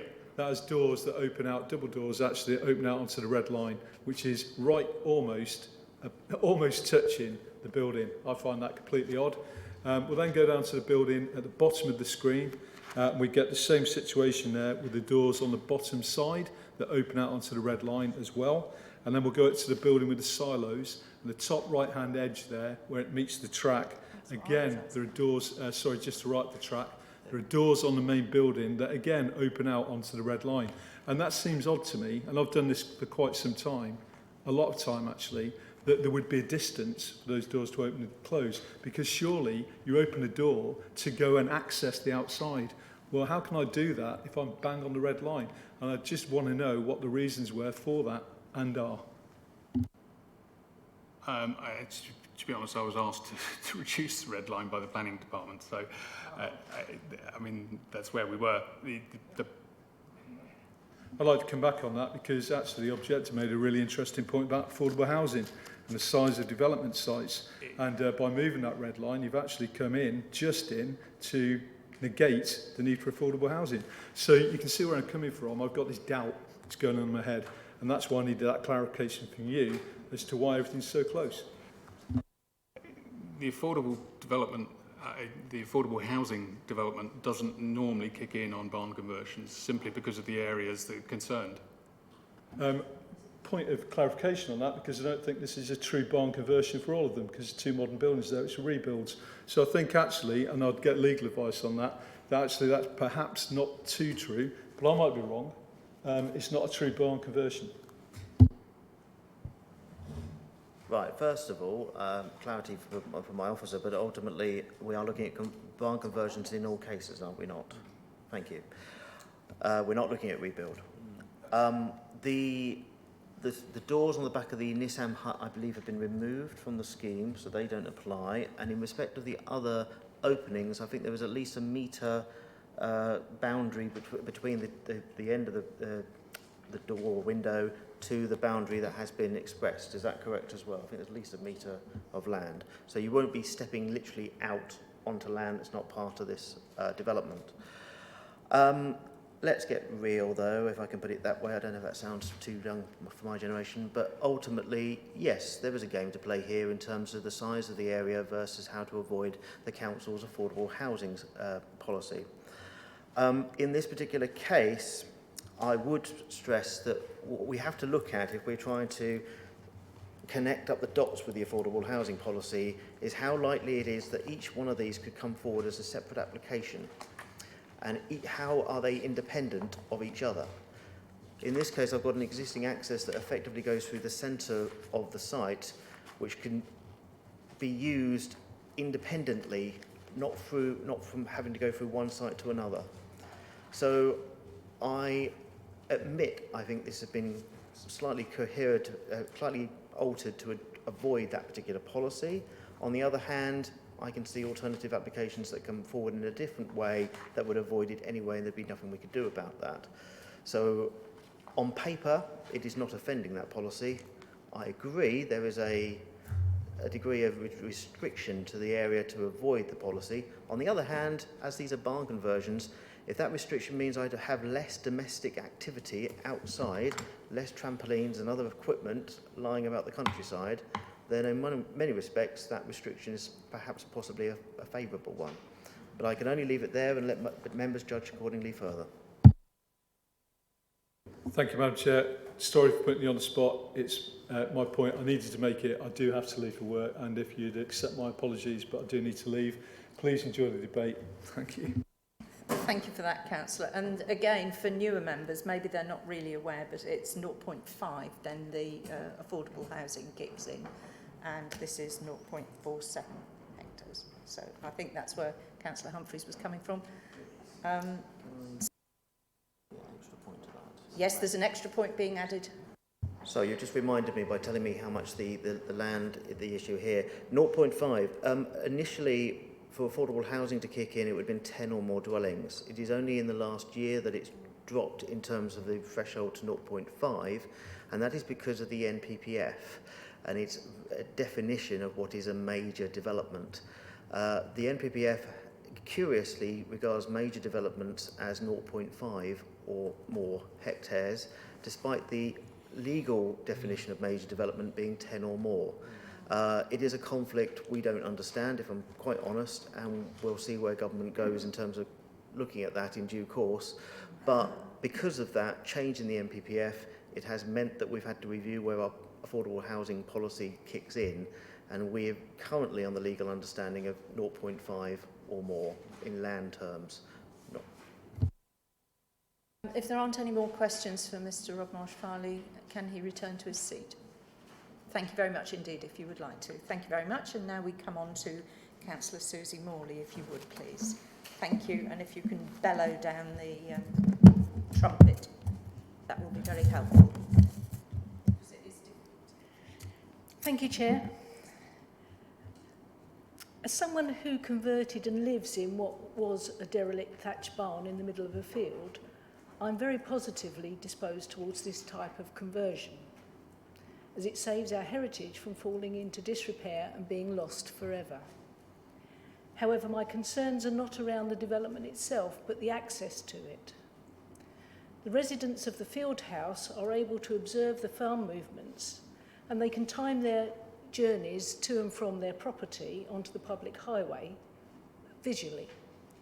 Deliveries and the postman usually have to reverse back out onto the highway, and the increased traffic and agricultural plant, especially when harvest of 135 acres is taking place, with movements every 15 minutes, have in the past resulted in vehicles meeting face to face, and one of them having to reverse several hundred metres back out onto the main highway.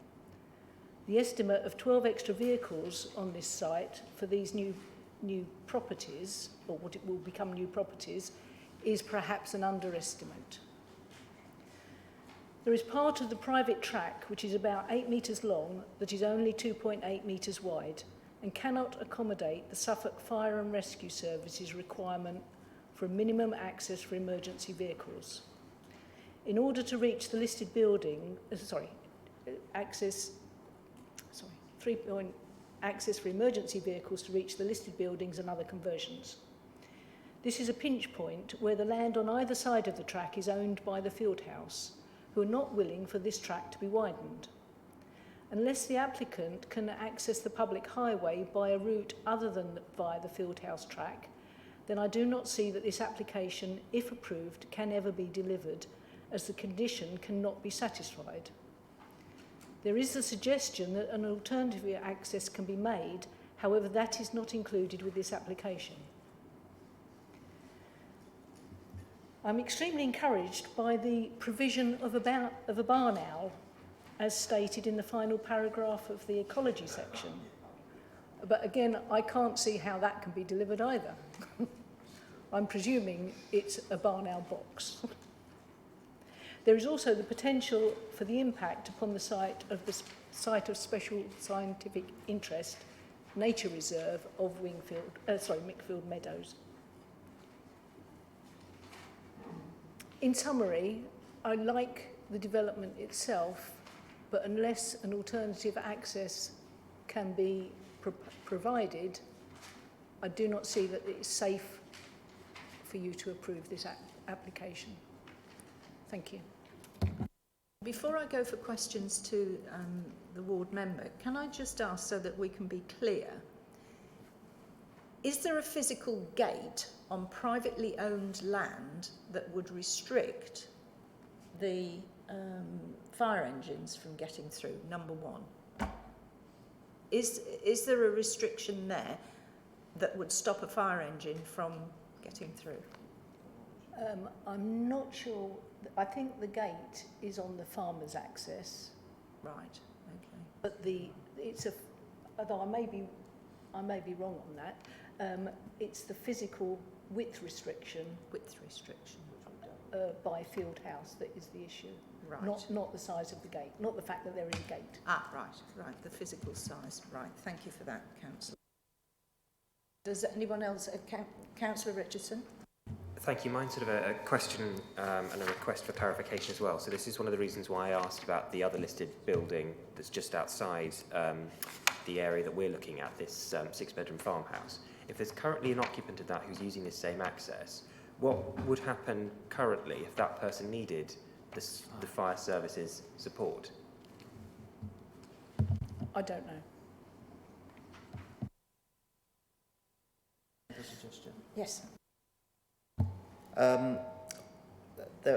This is a difficult balance of judgment because ultimately there is an existing situation for a neighbour of the site in terms of their current highway access arrangements that could be argued to be in conflict with the current agricultural use or current residential use of the site.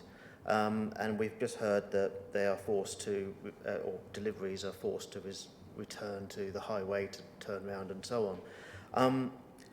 Just thinking about this a little bit, one part of the recommendation on the existing access route is to have passing spaces agreed. There's no reason why those passing spaces cannot be both before this cottage, which is the neighbour, and after. So therefore, by default of putting passing spaces to solve hopefully some of the issues of the new development and mitigate its burden, the resulting benefit would be the existing property could make use of that in terms of having a passing space before their property at their disposal by default. They're not connected as such, but that is a possibly consequential benefit if we do ensure that the parking spaces are both before and after the existing property. But that is just a suggestion if we wanted to alter our planning condition accordingly that we are recommending. Thanks for that, John. I'll ask Councillor Morley this question, but it may well be needed to be deferred to somebody for an answer. But the small bit of could you put take it off me and put the access up for us, please, which would be more helpful. The access. There's a photograph of the driveway or something, right on the bend on a road or something.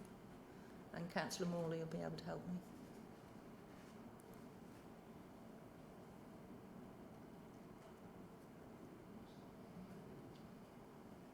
Keep going. Keep going. Possibly there, right. So, am I right in thinking, Councillor Morley, that on the left is the access to this development and to Mr. Lee's property? I believe so, yes. And is that jointly owned, or is there just a right-of-way over it for both parties? Are you aware? I'm not aware of that, but I do know that the land on either side of that track is owned by the field house. Just one moment then. Which is why I don't see how passing places, because it would eat into somebody else's land. Somebody must have right of access up that lane to get to Mr. Lee's property and to the further properties.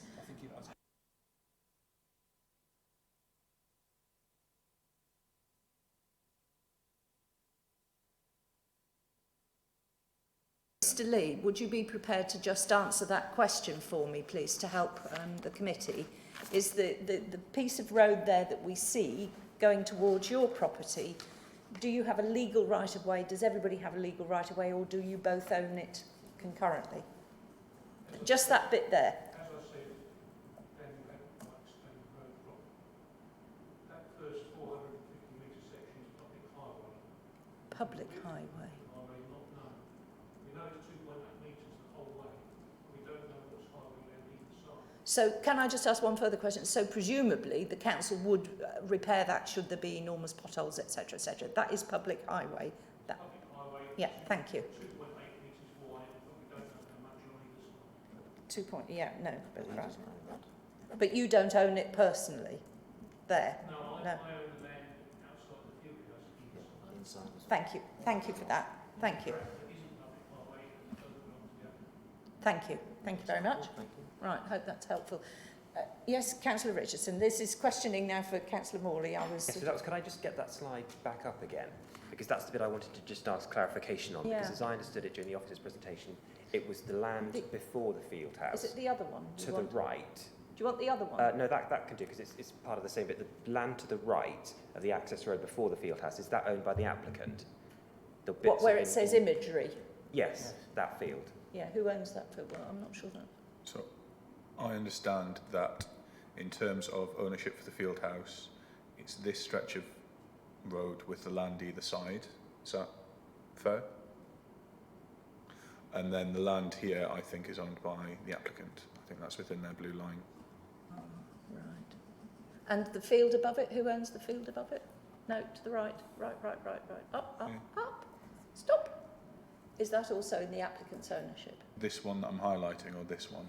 The one on the right, it doesn't really matter. All right, okay. It is my understanding that they're in the ownership of the applicant. Right, okay, thank you. Thank you. Right. Have we asked all the questions of the ward members sufficiently? Thanks very much, Councillor. So, we are...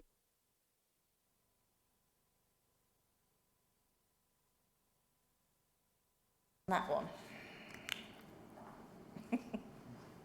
Anybody? Go on, Councillor Matheson. I can always... I think there hasn't been much discussion about the sustainability of the location, and that is actually quite poor, all things considered. It's not even near the public highway, let alone anything looking like a bus route or a footway, and nothing like that at all. Which and there's no affordable housing benefit. So I think to be turning into dwellings the modern buildings as well. I can't see that satisfactory accommodation, and public benefit is going to result from this, which outweighs the difficulties of its location. So I think the officers have made clear that you can convert a modern barn, provided you don't increase the footprint of it or change the structure of it. But nevertheless, it doesn't look like a very satisfactory idea. I think that there's been hints about contrived size of the site as well, and all these things together don't encourage me to overcome the sustainability issue.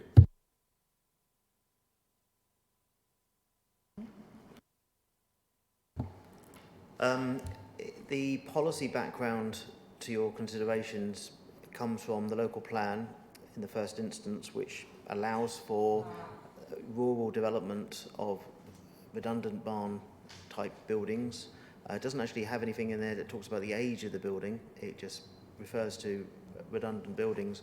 And on that basis, we have historically across large areas of mid-Suffolk allowed barn conversions in very remote and isolated locations from barns to become dwellings.